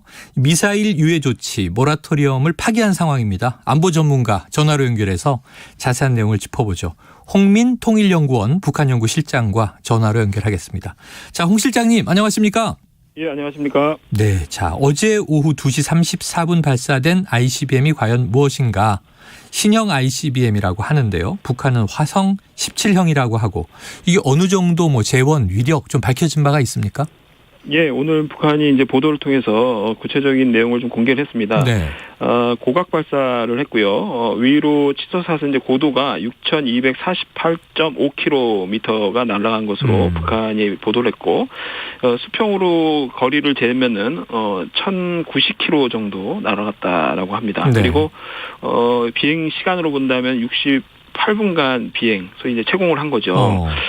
예, 이게 이제 단순 비교를 하자면 어느 정도의 위력이냐면 2017년 11월 29일에 화성 15형을 마지막으로 ICBM을 쐈거든요. 네. 그때 이제 이걸 쏘고 나서 바로 우리 핵무력 완성됐다 이렇게 이제 선언까지 했는데 그 당시의 고도가 4,475km였습니다. 예. 그러니까 어제 발사한 것에 비교한다면 어제가 한 2,000km 정도가 더 올라간 거예요. 그러네요. 예, 수평거리도 실제적으로 본다면은 거의 한 100km 정도가 더 나간 거고요. 또 채공 시간도 예전에 그 화성 15형은 53분이었으니까 10분 이상이 훨씬 넘는 더 채공 시간을 갖게 된 거죠. 그래서 이거를 추산하는 추산 방식으로 보면은 사거리 측면에서 단순 계산하면은 18,000km까지 가능한데 네네. 여기에 이제 탄두 1톤짜리 탄두를 이제 만약에 싣는다라는 개념을 가면은 15,000km급 정도로 이제 우리가 추정할 수 있을 것 같습니다. 네. 이 정도면 어느 정도 범위냐면은 미국 본토 전역, 소위 남북까지 완전히 다 커버할 정도로 사실상 전역이 다 타격 대상화되는 사정거리다. 네. 다만 이제 이게 사정거리만 일단 이렇게 확인이 되지만 이 탄도미사일은 다 아시겠지만 이 대위권을 나가서 다시 재진입을 해야 되기 때문에 이 단을 분리시키고 또 그것이 이제 재진입할 때 재진입의 그 저항을 견뎌내면서 소위 이제 상마 기술이라고 하죠. 탄두부가 자연스럽게 깎여나가게 하는 그 상마 기술이 필요하고요. 또 그게 실제 다탄두라면은 탄두가 쪼개져 가지고 각각의 타격 대상으로 각각 정말 타격을 할 수 있는지 여부, 이게 굉장히 정밀도가 많이 요하는 작업들인데 아직 그 부분들은 확인이 되지 않았습니다. 다만 오늘 보도 내용은 사정거리 측면에서는 지난 화성 15형 최신의 무기였던 것보다 훨씬 더 확장된 사거리를 보여줬다, 이렇게 보시면 될 것 같습니다. 네, 미국 본토 전역을 타격할 수 있는 사거리는 갖췄다. 다만 과거에도 이제 논란이 있었습니다만 이제 대기권 재진입 기술이 마련돼 있느냐, 이건 아직은 의문이다. 자, 이제 문제는 이거죠. 4년여 전에 약속했던 모라토리엄 선언을 북한이 스스로 폐기한 셈이 됐고요. 그동안은 레드라인을 넘지 않았었는데 이제 넘었습니다. 이런 위협을 단행한 이유는 뭘로 보세요? 일단 이제 그 전문가들이 대체적으로 예상을 할 때 아마 이제 군 정찰위성을 최근에 이제 준비 단계의 실험을 3차례 했고요. 한 번은 실패했지만 어떻든 그 실험을 하고 김정은 국무위원장이 우주개발국을 방문을 해서 정찰위성 운영을 하겠다 뭐 이렇게까지 발표를 해서 사실상 다음 달에 있는 4월 15일 태양절이라고 하죠. 김일성 탄생 110주년이 되는 요때에 맞춰서 아마 군 정찰위성을 사실상 ICBM 추진체를 쓰는 거이기 때문에 ICBM 실험인 거죠. 근데 이거를 아마 이제 쏠 가능성이 높다 이렇게 봤는데 축포형이죠. 생일 축하하는 어떤 축포형으로 과거에도 쐈기 때문에. 북한식 표현으로. 예. 근데 이게 이거는 이 트랙이고 ICBM 카드를 새롭게 하나 꺼낸 거예요. 두 개의 트랙을 지금 쓰기 시작한 거죠. 보통 우리가 예상하기는 군 정찰위성을 쏘고 나서 새로운 정부가 출범하고 한미가 어떤 이제 그 태도를 취하냐에 따라서 후속적으로 ICBM 카드나 핵실험 카드를 꺼낼 것으로 예상했는데 지금 그냥 바로 같이 꺼내버린 이제 상황이 됐습니다. 그래서 과연 이제 왜 그러느냐? 아마 이제 그 한미가 조만간 빠른 시일 내에 정상들이 만나서 북핵 공조와 관련된 아마 얘기들이 오갈 거고요. 네. 그리고 어떻든 새로운 정부가 강경한 원칙론을 좀 제시하고 있는 부분들이 있고요.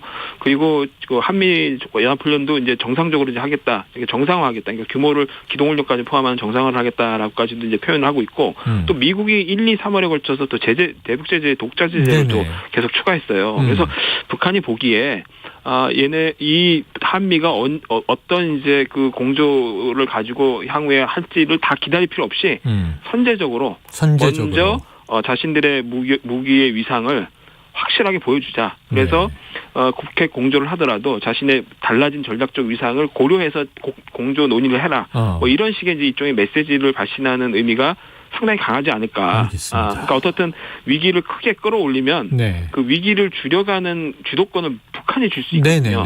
예, 그런 측면에서 아마 북한이 수를 노린 게 아닌가 싶습니다. 상대 반응을 보면서 단계적으로 올리는 게 아니라 선제적으로 최대한 끌어올려 놓고 낮추는 방식으로 가겠다.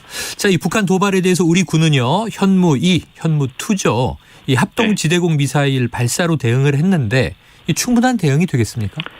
예, 뭐 이 정도는 어느 정도 우리의 그 보복 능력, 응징을 하겠다라는 의지를 보여주는 데는 어느 정도 충분한 행동이었다고 봅니다. 일단 이것이 갖는 무기의 그 재원이라든가 무기가 갖는 용도를 좀 보셔야 되는데 대체적으로 이제 정밀 타격을 할 수 있는 능력들을 갖고 있는 무기들입니다. 그래서 북한이 어떻든 도발적 행동을 할 경우에는 응징 타격 능력을 갖고 있다.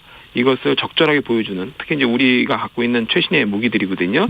이제 그런 측면에서 북한도 뭐 이것을 그냥 단순히 형식적인 행동으로 보기에는 우리의 무기가 갖는 수준 이런 것들을 아마 감안할 수밖에 없다. 그리고 향후에 이제 아마 이제 이렇게 ICBM을 쏘면서 사실상의 모라토리움, 핵실험과 ICBM을 쏘지 않겠다라는 자신의 약속을 파기했기 때문에 이제 한미연합훈련 또는 이제 미국의 전략 자산이 대거 경고성으로 이제 한반도에 전개될 가능성이 매우 높아졌습니다. 예, 그리고 이제 한국의 이런 대응도 사실상 이제 아주 단호하게 이제 지금 보여지고 있고요. 그래서 뭐 이런 한미의 어떤 대응 태세의 단호함, 이런 것들을 보여주는 차원에서는 적절했다 이게 보여집니다. 네, 짧게 마지막으로 하나 여쭤보죠. 지금 말씀하신 대로 한반도 긴장이 이제 미국의 전략 자산이 이제 전개되고 한미 연합 훈련 예정, 또 태양절이 4월 한복판에 있고요. 자, 7차 핵실험 강행 가능성 어떻게 보십니까? 충분히 기술적 필요성은 있다. 근데 이제 그것을 정무적으로 판단하는 것은 아마 향후에 한미가 어떻게 대응하냐의 여부에 따라서 시점이나 상황이 달라질 수도 있다라고 보여집니다. 왜냐하면 기술적 필요성은 전술 핵무기를 다종화하겠다고 했거든요. 근데 전술 핵무기라는 것은 탄두를 최소한 소형화시켜가지고 폭발력을 어느 정도 정밀화시킨다라는 개념인데 그걸 하기 위해서는 핵실험을 할 필요성이 높습니다. 1차에서 6차까지의 실험은 대체적으로 크게 어떻든 위력을 보여주는 데 집중했다면은 이제는 아주 전술적으로 필요한 수준으로 이걸 소형화시키는 능력을 핵실험을 통해서 확인을 해야 되기 때문에 최근에 이제 갱도 소위 이제 북부 핵실험장이죠. 핵실험장의 일부 갱도를 복구하는 움직임도 정확히 포착되고 있거든요.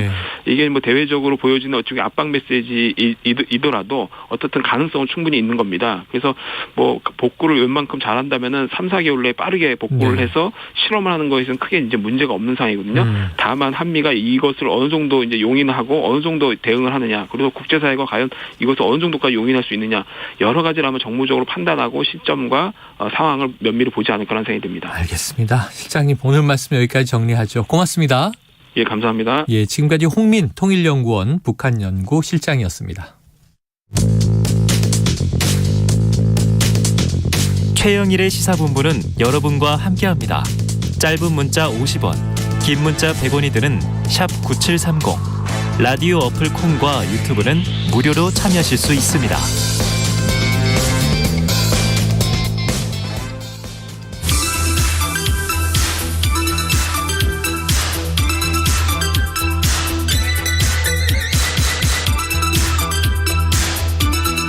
네, 민심은 데이터에 있다. 숫자로 보는 민심, 여론오락관 몇 대 몇 시작해보죠. 오늘도 이은영 휴먼앤데이터 소장님 그리고 배종찬 인사이트 K 연구소장님 나와 계십니다. 어서 오세요. 네, 안녕하세요. 안녕하십니까. 네, 아유, 오늘 두 분이 그냥 이렇게 딱 청백전으로 입고 오셨네요. 밝게 어둡게. 왜 좀 나누려고 그러세요?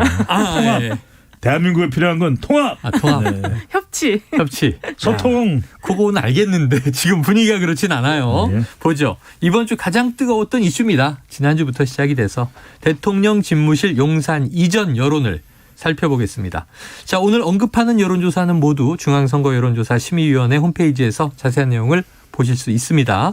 먼저 어제 발표된 조사, 한국리서치가 KBS 의뢰로 23일과 24일 조사했는데, 네. 자, 이 소장님, 이 집무실 이전에 대한 여론 어떻습니까? 이게 이제 그 첫 번째 조사 나온 게 미디어 토마토가 뉴스토마토에 의뢰한 19일, 20일 조사인데요. 그때보다는 조금 이제 그 찬성 반대 여론이 조금 줄어든 것 같아요. 어쨌든 KBS가 그 한국리서치에 의뢰해서 23일, 24일 조사한 걸 보면은 집무실 이전에 찬성한다가 40.6, 반대한다가 53.8%, 모른 무응답은 5.6%가 나왔습니다. 네. 근데 오늘 그 오전에 나온 그 갤럽 조사도 거의 비슷한 흐름으로 나왔거든요. 예, 그래서 그 지금 반대 의견은 한 50대 초반, 그리고 이제 찬성 의견은 한 35에서 44이 이 정도 볼 수 있을 것 같아요. 어쨌든 반대 의견이 과반을 넘겨서 그렇습니다. 다소 높다. 네. 자, 배 소장님, 지금 이번 주 잠깐 언급이 됐어요. 한 3개 정도 조사를 오늘 언급할 것 같은데 이 집무실 용산 이전 관련해서 이번 주에 발표된 다른 조사 결과들도 아예 얘기해 주시죠. 방금 전에 다 소개를 해 주셨어요. 아, 그런 거예요? 굳이 이야기를 그게 다예요? 굳이 이야기를 안 해도 될 것 같은데, 근데 이런 결과가 나오는 게 뭐냐면 대선에서 윤석열 당선인이 표를 많이 얻었던 세대, 또 지역에서도 반대 여론이 나오는 곳이 있거든요. 그러니까 이 부분을 그냥 뭐 여론은 여론일 뿐이야 이렇게 그냥 치부하고 넘어갈 일은 아니라는 거죠. 그러니까 이 부분을 내용을 좀 들여다보면서 뭐 때문에 반대를 할까? 그게 정말 전적으로 그냥 아예 옮기면 안 된다는 걸까? 뭔가 좀 소통이 부족했던 걸까? 뭔가 대통령과 정부 여당과 더 협력하라는 건가? 이 함의를 읽어내야 되죠. 여론조사는 함의다. 품고 있는 뜻이 뭐냐? 이걸 읽어내야 되죠. 이걸 우리가 잘해요. 멋있어 보입니다. 네. 갑자기 이렇게 갑자기 존경의 눈길로 제가 그렇지, 함의를 분석해내는 게 중요하죠. 그렇죠. 단순한 숫자보다. 해석이 중요하다. 네, 말씀하셨던 대로 자 미디어 토마토 조사 말씀드리면요, 이 반대 58.1% 높았고 찬성은 33.1%였는데 말씀하신 대로 이제 KBS 의뢰 한국리서치 조사는 찬성이 40으로 올라갔고 반대가 53.8. 또 아예 그냥 미디어 헤럴드 의뢰 리얼미터 조사 이건 어떻게 돼 있어요? 이것도 지금 찬성이 44.6, 반대가 53.7. 오늘 오전에 발표된 갤럽 조사가 KBS 조사랑 똑같은 시간, 똑같은 날짜에 조사를 했어요. 22, 24일. 그래서 청와대 집무실을 현재로 유지하는 게 좋다 53, 용산으로 이전하는 게 좋다 36. 그래서 찬반으로 물어본 것도 있고 현재 청와대 집무실을 그대로 두는 게 좋다 이렇게 물어본 것도 있는데 거의 지금 비슷한데 첫 번째 조사 나왔던 것보다는 이제 조금 그 반대 의견이 조금 누그러들고 있다 이렇게 볼 수 있을 것 같지만 그래도 여전히 절반 이상은 반대를 한다. 그러니까 가장 최근인 KBS 조사에서 찬성 여론이 그래도 조금 올라갔어요. 약간이라도. 그렇죠. 그게 이제 또 어떻게 보면 이게 진영 간의 또 대립각을 결집도 있다고 봐야 되겠죠. 너무 반대가 높네. 그래도 윤 당선인도 밀어줘야지. 이런 식으로. 이제 그런 게 조금 형성되는 것 같아요. 근데 이게 뭐 진영 간 결집으로 해결될 문제는 아니지 않습니까? 그렇죠. 자, 아까 배 소장님이 강조하신 함의가 중요하니까 이 소장님께 여쭤보면 어쨌든 뭐 이 지금 언급한 4개 조사 집무실 이전 반대가 과반을 넘기고 있고 KBS 조사 기준으로 요런 질문이 있어요. 집무실 이전을 반대하는 이유.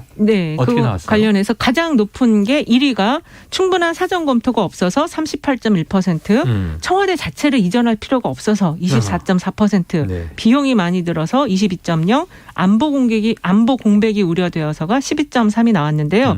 이제 여기에 이제 보기 문항을 조금 기타를 넣으면 더 많은 의견들이 아마 들어가 있을 것 같아요. 뭐 부동산 가격에 미치는 영향, 개발 제한, 교통체증 이런 걸 넣으면 또 이렇게 쭉 들어갈 것 같은데 어쨌든 그 전체적으로는 너무 촉박하게 옮기려고 하는 거에 대한 그런 불만이 있으신 것 같습니다. 졸속 이전 아니냐 이런 우려들이 있다. 그리고 전 또 하나는 궁금한 게 전국 여론도 궁금하고 서울 시민 여론도 궁금하고 용산 구민 여론도 궁금해요. 그 차이가 좀 있겠죠. 그거 보면 일단은 용산 구민 조사한 거 제가 이렇게 좀 데이터 본 게 있는데 반반이더라고요. 대략 반반이다.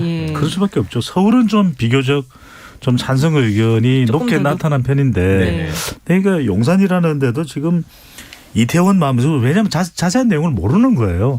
자세한 내용을 모르는 상태에서 이걸 계속 물어봐 봐야 당선인과 마치 문재인 대통령 사이에 힘겨루기처럼 비치는 것이거든요. 그러니까 핵심은 이거예요. 그냥 간단하게 생각하면 충분한 사전 검토가 없어서 그러면 이건 이제 충분한 사전 검토 없이 발표를 해버린 거니까 극복하기가 힘드냐? 그건 아니죠. 그렇죠. 그래도 소통을 했더라면 또 국민 여론을 좀 설득할 수 있더라면 그다음에 협력을 했더라면 그러면 국민들도 쉬운 일은 아닌데 그래도 저렇게 당선인이 동분서주하면서 대통령도 만나고 협력도 하고 좀 힘을 실어주자 이런 공감대가 형성되거든요.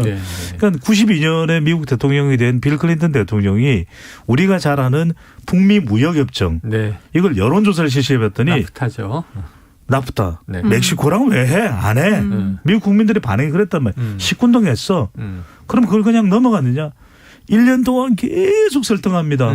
공화당 설득하고 국민 설득하고 그래서 1년 뒤에 끝내 나프타를 통과시켜요. 그러니까 결국은 여론조사에서 반대한다고 안 하는 것도 아니고 근데 그걸 읽어내야죠. 그래 반대야? 그럼 내가 텍사스주로 갈게. 플로리다주로 갈게. 내가 네바다주로 갈게.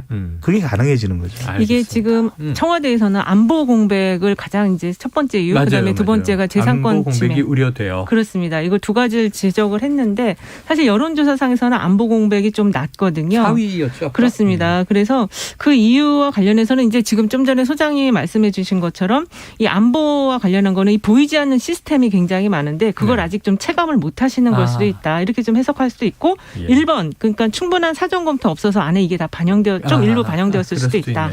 예. 충분한 사전 검토 없이 가는 거니까 졸속이니까 좀 불안하다. 안보도 불안할 수 있다.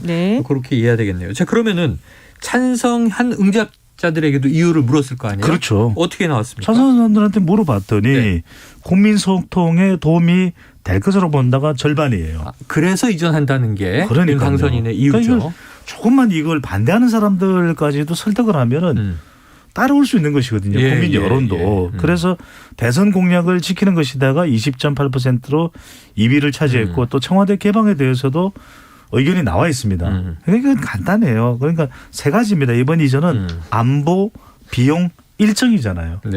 이걸 왜 확정을 지을 이유가 뭐가 있습니까? 절충을 하면 되지. 그러니까 안보 공백이 우려된다? 그럼 최소화할 수 있는 방안이 뭐냐? 또 문 대통령 정부 여당과 협력하면 되죠. 그다음에 비용. 보통은 내가 책정한 것보다 비용이 많이 나와요. 우리도 그렇잖아요. 그래 내가 뭐 한턱 쏠게. 가면 많이 나와. 그런데도 그 정도 예상하고 좀 또 초과되더라도 그걸 낸단 말이에요. 그 정도 감안하는 거지. 그러면 이거 비용도 절충을 하면 돼요. 마지막에 일정 5월 10일 날 청와대를 개방하겠다. 그럼 그 시설들을 어떻게 해요? 안전하게 펜스도 해야 되지. 누가 와서 넘어질 때 살포시 넘어지도록 또 팻말도 붙여야지. 그거 해도 두세 달이 걸립니다. 그러니까 우리가 머릿속에 조금만 심사숙고를 하면 직관이 아니라 조금만 심사숙고를 하면 답이 나온다니까요. 야, 팻말을 붙이면 살포시 넘어진다는 얘기 제가 처음 들었지만 어쨌든 철저한 사전 준비를 해야 한다로 이해를 하겠습니다. 자, 요거 재밌는 건 요 대목이에요. 집무실 용산 이전에 대한 여론에서 보수층의 내에서는 찬성 여론이 70%대. 또 진보층에서는 반대 여론이 80%대로 확 갈렸죠. 그렇습니다. 이거 대선에 영향이 이어지고 있다 이런 느낌인데 보니까 이제 중도층에서는요. 찬성이 32.3, 반대가 61.3. 대선에서 중도도 쫙 갈라졌지만 다소 뭐 깻잎 몇 장 차이로 윤석열 당선인 쪽으로 갔던 거잖아요. 근데 여기선 반대가 높은 게 갤럽 조사 보니까 윤 당선인의 직무수행 전망은 긍정적으로 봤는데도 집무실 이전은 반대가 많다. 어떻게 해석됩니까? 결국에는 이 졸속 이전 여기에 대해서 국민들이 반대를 하시는 거예요. 우려가 있는 거고 그 보수 안에서도 한 25%는 또 반대를 하고 있거든요. 그래서 어쨌든 이 중도층이 이렇게 반대를 하는 여론에 대해서는 한번 귀 기울일 필요는 있다. 국민들이 싫어하는 거를 굳이 할 필요는 없고 또 역대 그 청와대 광화문 이전과 관련해서도 문재인 대통령도 17년에 당선돼서 19년에 들어가는 2년의 플랜을 제시를 했지만 결국 못 들어가셨고 박근혜 전 대통령도 그 어르신에게 20만 원 연금 지급하는 거 그 13년에 발표했는데 그때 찬성이 9%밖에 안 나왔어요. 그때 굉장히 반대가 심했지만 결국에 1년 동안 지금 말씀하신 것처럼 설득해서 14년에 법안이 통과가 됐거든요. 결국 지금 그 이제 야당이 될 정당과의 소통 굉장히 중요하다. 네. 예. 저는 이 말씀을 드려야 될 것 같은데 노무현 대통령 때 한미 FTA 추진하려고 했는데 반대가 심했거든요. 맞아요. 저는 지금도 잊혀지지 않는 것이 그때 막 찬반을 놓고 엄청 싸우는 겁니다. 네네. 그런데 여론조사를 했을 때 어떤 질문이 나갔냐면 한미 FTA 뭔지 아십니까? 그랬더니 국민 90%가 모른다는 거예요. 모르는 걸 가지고 찬반이 싸운 거거든요. 저는 뭐냐. 이런 걸 우리가 호들갑 또는 우왕좌왕할 이유가 없는 겁니다. 차분하게 무엇이 필요할까 그걸 하나씩 적어가면서 네. 뭐 부족한 건 부족한 대로 논의하면 되는 거거든요. 예. 그래서 우리 여론 오락관 열심히 들으면서 국민 여론은 어떤가 파악하면 해결된다니까요. 네. 알겠습니다. 자, 이게 여론조사라 민감해요. 요건 네. 이제 방송 규칙이니까 읽어드릴게요. 미디어 토마토가 뉴스 토마토 의뢰로 지난 19일에서 20일 조사한 결과를 아까 얘기 드렸습니다. 58.1%가 이 현청와대 집무실이 있어야 한다. 이런 응답을 했던 거죠. 또 이제 리얼미터 미디어 헤럴드 의뢰로 조사한 건요. 22일 하루 조사를 해서 23일에 이제 발표를 했던 겁니다.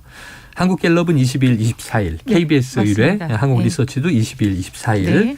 자, 요거 자세한 것은 다 하지 않았어요? 요 날짜 얘기는 안 해드려서 한 번 더 정리를 해주시는 제가 거죠. 얼마나 이제 우리 제작진이 꼼꼼한지 이런 거 다 해야 됩니다. 자, 그런데 이제 윤석열 당선인의 반응이에요. 네. 여론조사는 나왔고 어제 여론조사 결과에 대해서 기자들 질문이 있었어요. 자, 여론조사를 해서 몇 대 몇 우리 코너 제목인데 그러니까 들으시나 봐요. 몇 몇이라고 하는 건 별 이유가 없다. 깜짝 놀랐어요. 저는. 네네. 그러니까 여론 오락관을 지금 보시는 당선인도 거야. 유튜브로 보든 듣고 있는 거예요. 아니, 좀 너무 과도한 홍보하지 마시고요. 자제하겠습니다. 네. 과잉 홍보하지 마시고. 자제하겠습니다. 네. 그리고 또 이런 얘기도 덧붙였습니다. 국민들께서 이미 정치적 역사적으로 결론을 내린 것 아니냐. 자, 그럼 반대 의견이 높지만 사실은 추진한다. 어떻게 보세요? 저는요. 여기에서 여론조사를 해서 몇 대 몇이라고 하는 건 별 이유가 없다 해서 별 이유가 없다만 지워버렸으면 좋겠어요. 그거는 몇 대 몇이라고 하는 건 참고해야 된다. 이렇게 이야기를 하면 굉장히 설득력이 그렇죠. 있습니다. 그러니까 추진하더라도 참고는 하겠다. 그러네요. 네. 국민들께서 이미 정치적 역사적으로 결론을 내렸는지는 모르겠지만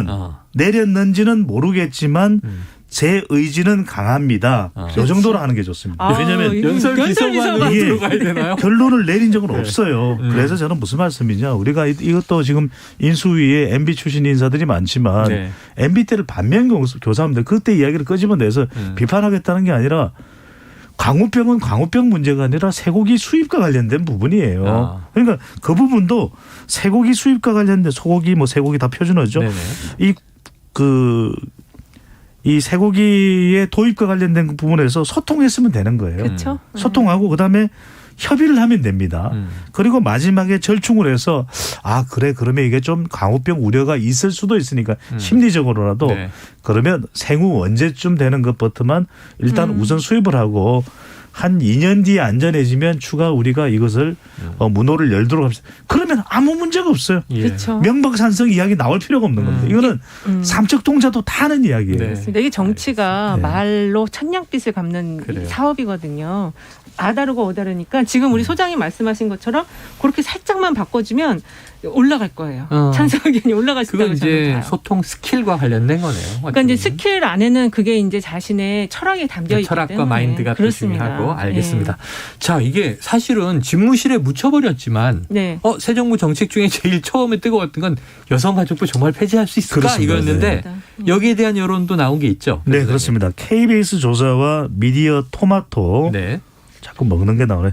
미디어 토마토 조사 개요는 읽어드렸죠. 네, KBS 조사는 여가부 폐지 찬성이 47.5%, 폐지 찬성 47.5%, 반대 42.1%니까 아주 큰 차이가 아닙니다. 그런데 찬성이 조금 높네요. 네, 미디어 토마토는 여가부 폐지 찬성이 48.4, 반대가 42.5 비슷하죠. 그러니까 찬성이 오차 범위 내든 살짝 높긴 한데 아주 큰 차이는 아니고 폐지에 찬성한다는 여론이 거의 60%에 달할 정도로 압도적인 결과는 아닙니다. 압도적이진 않고 다소 높지만 팽팽하다 이렇게 얘기해 주셨어요.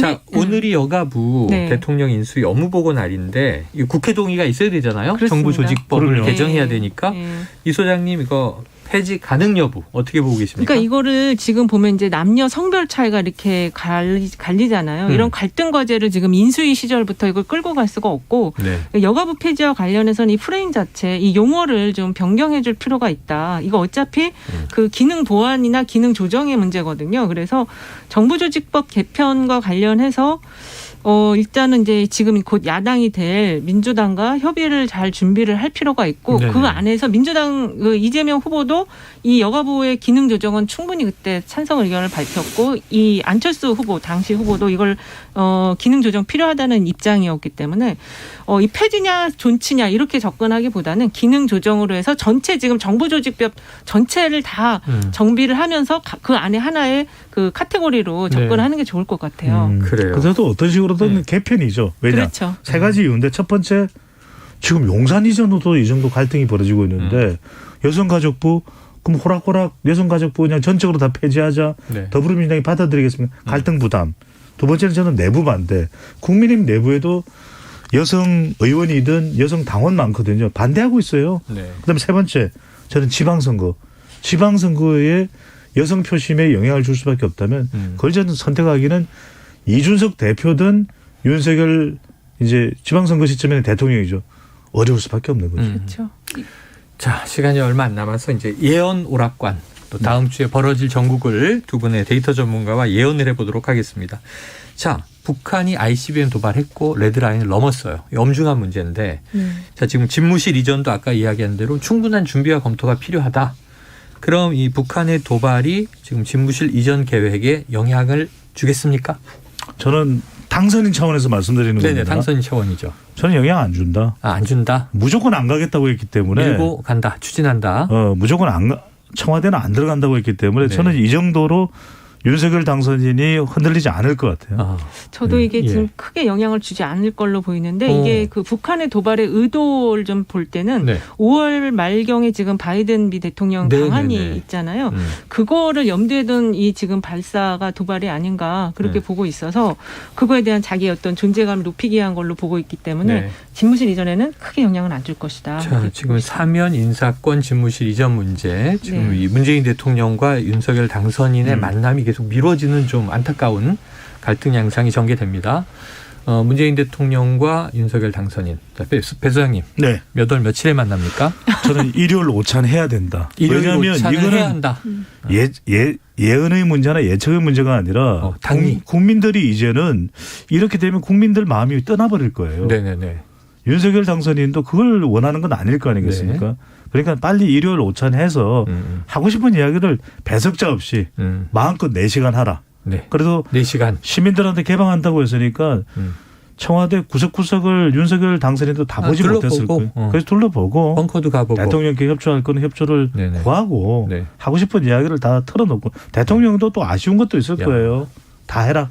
3월 27일 오찬을 짚어주셨는데 4시간 회의하면 석찬도 해야 되잖아. 그건 쉽지는 않아요. 지쳐. 뭐 한 끼만 주라는 법이 있습니까? 지칩니다. 지칩니다. 저는 최소한 월요일 이전에 그 주말 포함해서 오찬 어려울 것 같아요. 그냥 차담으로. 차담. 사진 한 방 찍어주시면 그러면 이제 그다음에 윤석열 당선인이 박 전 대통령 다음 주에 만나고 싶다고 했기 때문에 이렇게 순서가 잡히면 좋을 것 같습니다. 그럼요. 순서도. 자, 지방선거 전에 중요한 이제 이 만남이 또 하나 예정돼 있어요. 윤석열 당선인 이건 제가 찾아뵙고 인사드리겠다. 바로 박근혜 전 대통령 어제 대구 달성으로 내려갔습니다. 박 전 대통령 어떤 메시지 낼까요? 윤석열 당선인 만났을 때요. 저는 그냥 짧은 덕담 끝. 왜냐하면 정치적 메시지는 박근혜 전 대통령으로서는 적절치 않다고 판단할 거예요. 왜냐하면 만감이 교차하기 때문에 저는 정치적 메시지는 안 내고 열심히 하세요. 이 정도. 그 정도. 그렇죠. 왜냐하면은 지금 대구 집으로 내려가면서도 이른바 서병 대달이에요. 서울에서는 병원의 감사, 대구에서는 달성 주민의 감사. 왜냐하면 정치적 메시지가 없어요. 그 이야기는 그거 안 하겠다. 당분간이라도 나는 안 하겠다. 저도 비슷한 의견인데 문재인 대통령에게는 마무리 잘하시라고 했고 또 이제 윤석열 당선인 만날지는 모르겠는데 만날지도 모르겠다. 만나게 되면은 그냥 덕담 하시면서 아마 그게 그 사진이나 이런 건 안 나갈 것 같고요. 그냥 비공개 만남으로 해서 네, 잘 준비하시라고. 그냥 잘 준비해서 국민이 5년 국민께 안녕을 드리라 이렇게. 알겠습니다. 자, 두 분의 예언을 다음 주에 또 검증해 보도록 하지요. 먼저 주말을 거치고 빨리 대통령과 당선인의 만남이 있기를 바라는 마음은 다 똑같은 것 같습니다. 네. 자, 여론 오락관 몇 대 몇 지금까지 이은영 휴먼앤데이터 소장, 배종찬 인사이트 K연구소장 함께했습니다. 고맙습니다. 네, 감사합니다. 고맙습니다. Splish splash, I was taking a bath. Long about a Saturday night. Yeah. 점심 먹고 유쾌한 시사 디저트 한 입. 최영일의 시사본부.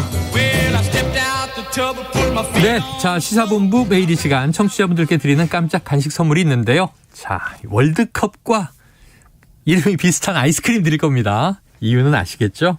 어제 경기도 있었고요. 그 얘기할 시간이 없었네요. 바빠서.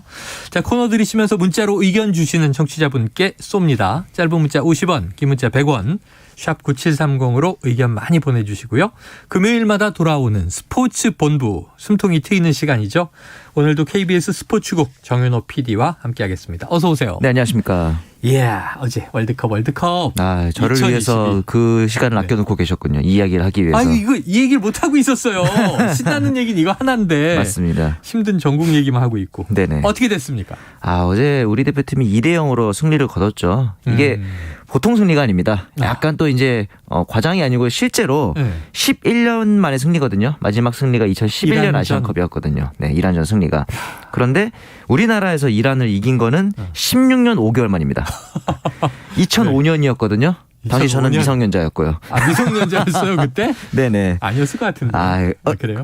슬픈 의미가. 알겠습니다. 그리고 2011년 당시에 제가 11년 전에 승리를 군대에서 봤거든요. 네.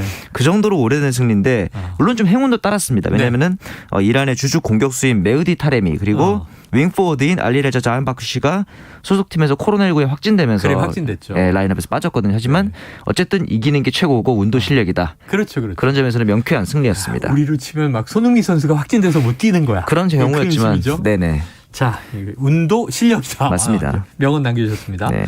이 정 PD가 언젠가 이렇게 비유를 했어요. 네. 치악산 비로봉에서 해발 1150m. 네네. 축구를 하는 것과 같다. 이게 테헤란의 아자디 스타디움. 네. 원정팀에게 이제 힘들다는 건 충분히 알겠고요. 그렇죠. 그런데 이제 우리 홈 경기장에서 무려 17년 만에 그렇죠. 이겼다.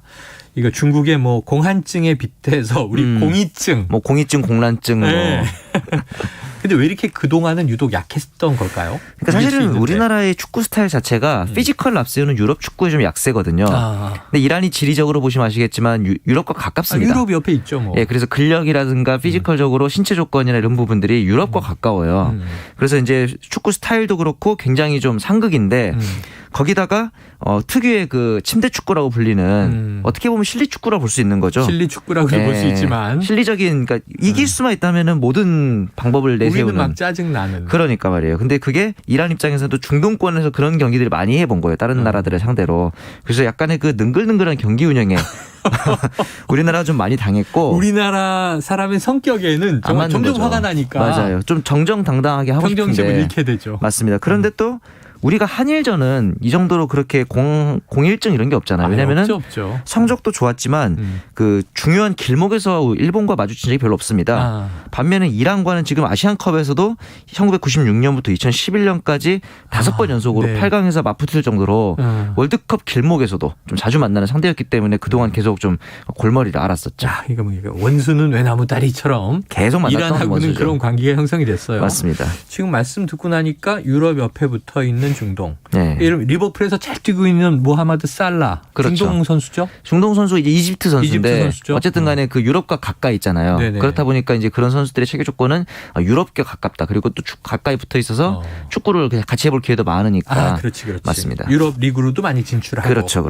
자, 어쨌든 또 이제 워낙 산유국들이라 돈도 많아서 그런 것도 축구에 있어요. 투자도 많이 하는 것 같아요. 네네. 왕실 이런 데서. 맞아요. 자, 이 경기 내용 살펴보죠. 어제 경기 초반부터 선수들이 여러 번 미끄러져서. 그러니까요. 이란 선수들뿐 아니고 우리 선수들도 이 잔디에 적응하지 못한 거 아니야? 왜 그랬어요? 그러니까 우리나라 선수들이 우리나라 잔디에 왜 적응을 못하지라고. 그러니까요. 이상하잖아. 이상할 법하신데 이번에 상암 월드컵 경기장에 새로운 잔디를 깔았습니다. 그래요. 국내 최초로 이제 그 하이브리드 잔디라 그래서 인주 잔디의 5%, 천연 잔디 95%로 이제 비율을 한 이제 그 하이브리드 잔디를 깔았는데 이렇게 하면서 이 기존의 인주 잔디 이파리들이 천연 잔디의 뿌리를 보호하면서 내구성을 높여주고 그다음에 이제 슬라이딩하는 과정에서 천연 잔디 같은 경우는 땅이 확 파해버리면은 생각보다 깊이 들어서 부상당할 수 있는 문제가 있는데 이렇게 이런 단점들을 보완하면서 가장 큰 특징이 기존 잔디보다 좀 더 평탄해진 거예요, 땅이. 그래서 공이 더 빨리 구르고 그리고 이제 습기를 천연잔디 같은 경우는 식물이기 때문에 습기를 머금잖아요. 그렇죠. 그런데 이 인조잔디 같은 경우는 습기를 덜 머금기 때문에 경기장 표면에 그대로 습기가 남아 있는 거죠. 우리가 이제 게 빨리 안 없어지는구나. 경기 직전에 스프링클러로 물을 뿌리잖아요. 그렇죠. 그 물들이 남아 있다 보니까 경기 초반에 조금 더 미끄러지는 그런 상황들이 발생을 했던 건데 이제 그거에 좀 잘 적응을 해서 우리나라 선수들이 좀 더 나은 경기력을 보여줬던 것 같습니다. 네, 이거 이제 좋차고 좋은 잔디로 바꾼 거니까 맞습니다. 앞으로 적응이 될 거로 보는데 잔디 바꾼 지가 얼마 되지 않았다. 맞습니다. 이걸 모르는 분들은 왜 이렇게 미끄러져? 그것도 심지어 우리나라 경기장인데. 그렇죠. 이게 해외도 아니고. 네. 자, 우리 수비 지역에서 실수들이 겹치면서 위험한 장면이 좀 있었어요. 네, 그렇죠. 근데 공격수 손흥민 선수가 해결사 역할을 해줬는데 이 손흥민 선수 득점을 기대한 지난주 예언은 맞았네요. 제가 맞은 걸로 해주십시오. 맞았어요. 물론 이제 약간 행운이 따른 득점이긴 했어요. 마치 그 러시아 월드컵에서 이근호 선수가 터뜨린 득점처럼. 그런데 사실 손흥민 선수가 최근 토트넘에서도 경기력이 그렇게 좋지는 않았거든요. 그리고 또 이제 국가대표에만 합류하면 액션도 커지고 좀 짜증도 내는 등 부담감이 많이 보였는데 제가 이제 어제 경기를 보면서 지금쯤 골이 터져야 되는데 하는 순간 진짜 딱 터졌어요.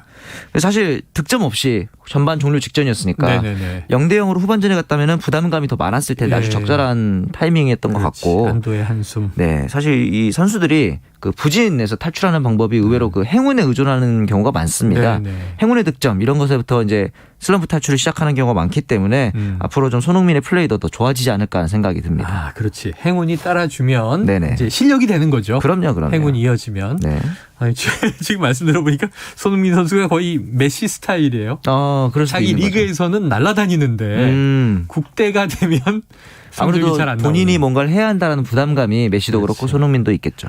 그런 게 있겠죠. 우리가 이해하기 힘들 것 같습니다. 자, 후반 김영권 선수의 골까지 터지면서 상암 월드컵 경기장을 꽉 채웠던 관중들 또 경기를 시청하던 국민들 어제는 정말 오랜만에 청량감을 느꼈습니다. 그렇죠. 자, 정 PD가 꼽는 어제의 MOM 맨 오브 매치 누굽니까? 저는 물론 손흥민, 김영권이 득점을 했지만 중원에서 이 백승호랑 정우영 등의 선수들이 코로나19 이슈로 빠졌잖아요. 그 자리를 좀 잘 경기를 운영해준 이재성 선수가 좀 돋보였고. 미드필더. 맞습니다. 경기 운영적으로는 이재성 그리고 수비에서 어쨌든 간에 아즈문이라는 상대 에이스를 완전히 지워버린 어제 경기가 위기랄 게 별로 없었어요. 수비가 워낙 좋아서. 그 제공권을 장악했던 김민재 선수. 어제 볼 경합 5회 중 4회 성공에다 태클 2번, 인터셉트 3번 굉장히 깔끔한 수비를 선보였습니다. 우리가 주요 경기를 하면 참 이 수비수들이 욕먹는 경우가 많은데 어제는 흠잡을 데 없는 수비 덕분에 탄탄한 경기가 이루어질 수 있었다. 자, 수비가 공격의 기본인 것 같습니다. 자, 카타르 월드컵 이제 겨울이 와야 되니까 11월 21일 개막이니 8개월 정도 남았는데 그럼 앞으로 어떤 일정들이 남아 있어요? 우선 대한민국 국가대표 같은 경우에는 4일 후에 두바이에서 최종 예선 마지막 경기인 아랍에미리트전이 있습니다. 아직 경기가 남아 있군요. 이 경기를 이겨야 조 1위가 확정되고 아랍에미리트 입장에서도 패배하면 4위로 밀리기 때문에 홈 경기고 해서 전력으로 나올 것 같고. 아랍에미리트는 사활이 걸린 경기네요. 맞습니다. 그리고 이제 최종 예선 조추첨이 또 4월 2일 우리나라 시간 1시에 도하에서 열립니다. 이게 이제 월드컵 본선 조추첨입니다. 조추첨. 이게 언제예요? 4월 2일이니까 얼마 남지 않았죠. 당장 다음 주예요. 다음 토요일. 네, 맞습니다. 일주일이요. 일주일하고 하루 남았네. 다음 주 토요일입니다. 자, 어제 거둔 승리로 우리나라는 조추첨에서 그럼 이제 포트 3에 합류할 가능성이 높은 거죠. 맞습니다.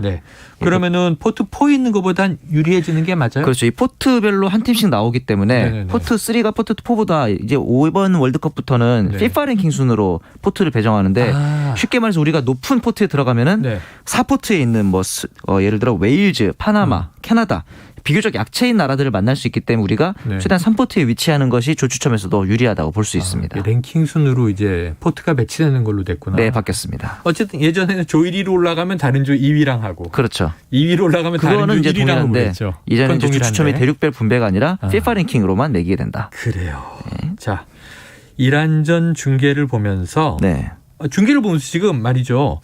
0584 청취자님께서 네네. 왜 방송 3사가 월드컵 중계를 하지 않는지요? 궁금합니다. 답해 주세요. 저희 같은 경우는 이제 월드컵은 저희가 중계합니다. 본선 대회는 지상파 3사가 중계권을 확보하고 있으나 이 최종 예선 그리고 이제 2차 예선 같은 경우는 지상파가 확보를 하지 못한 상황이었거든요.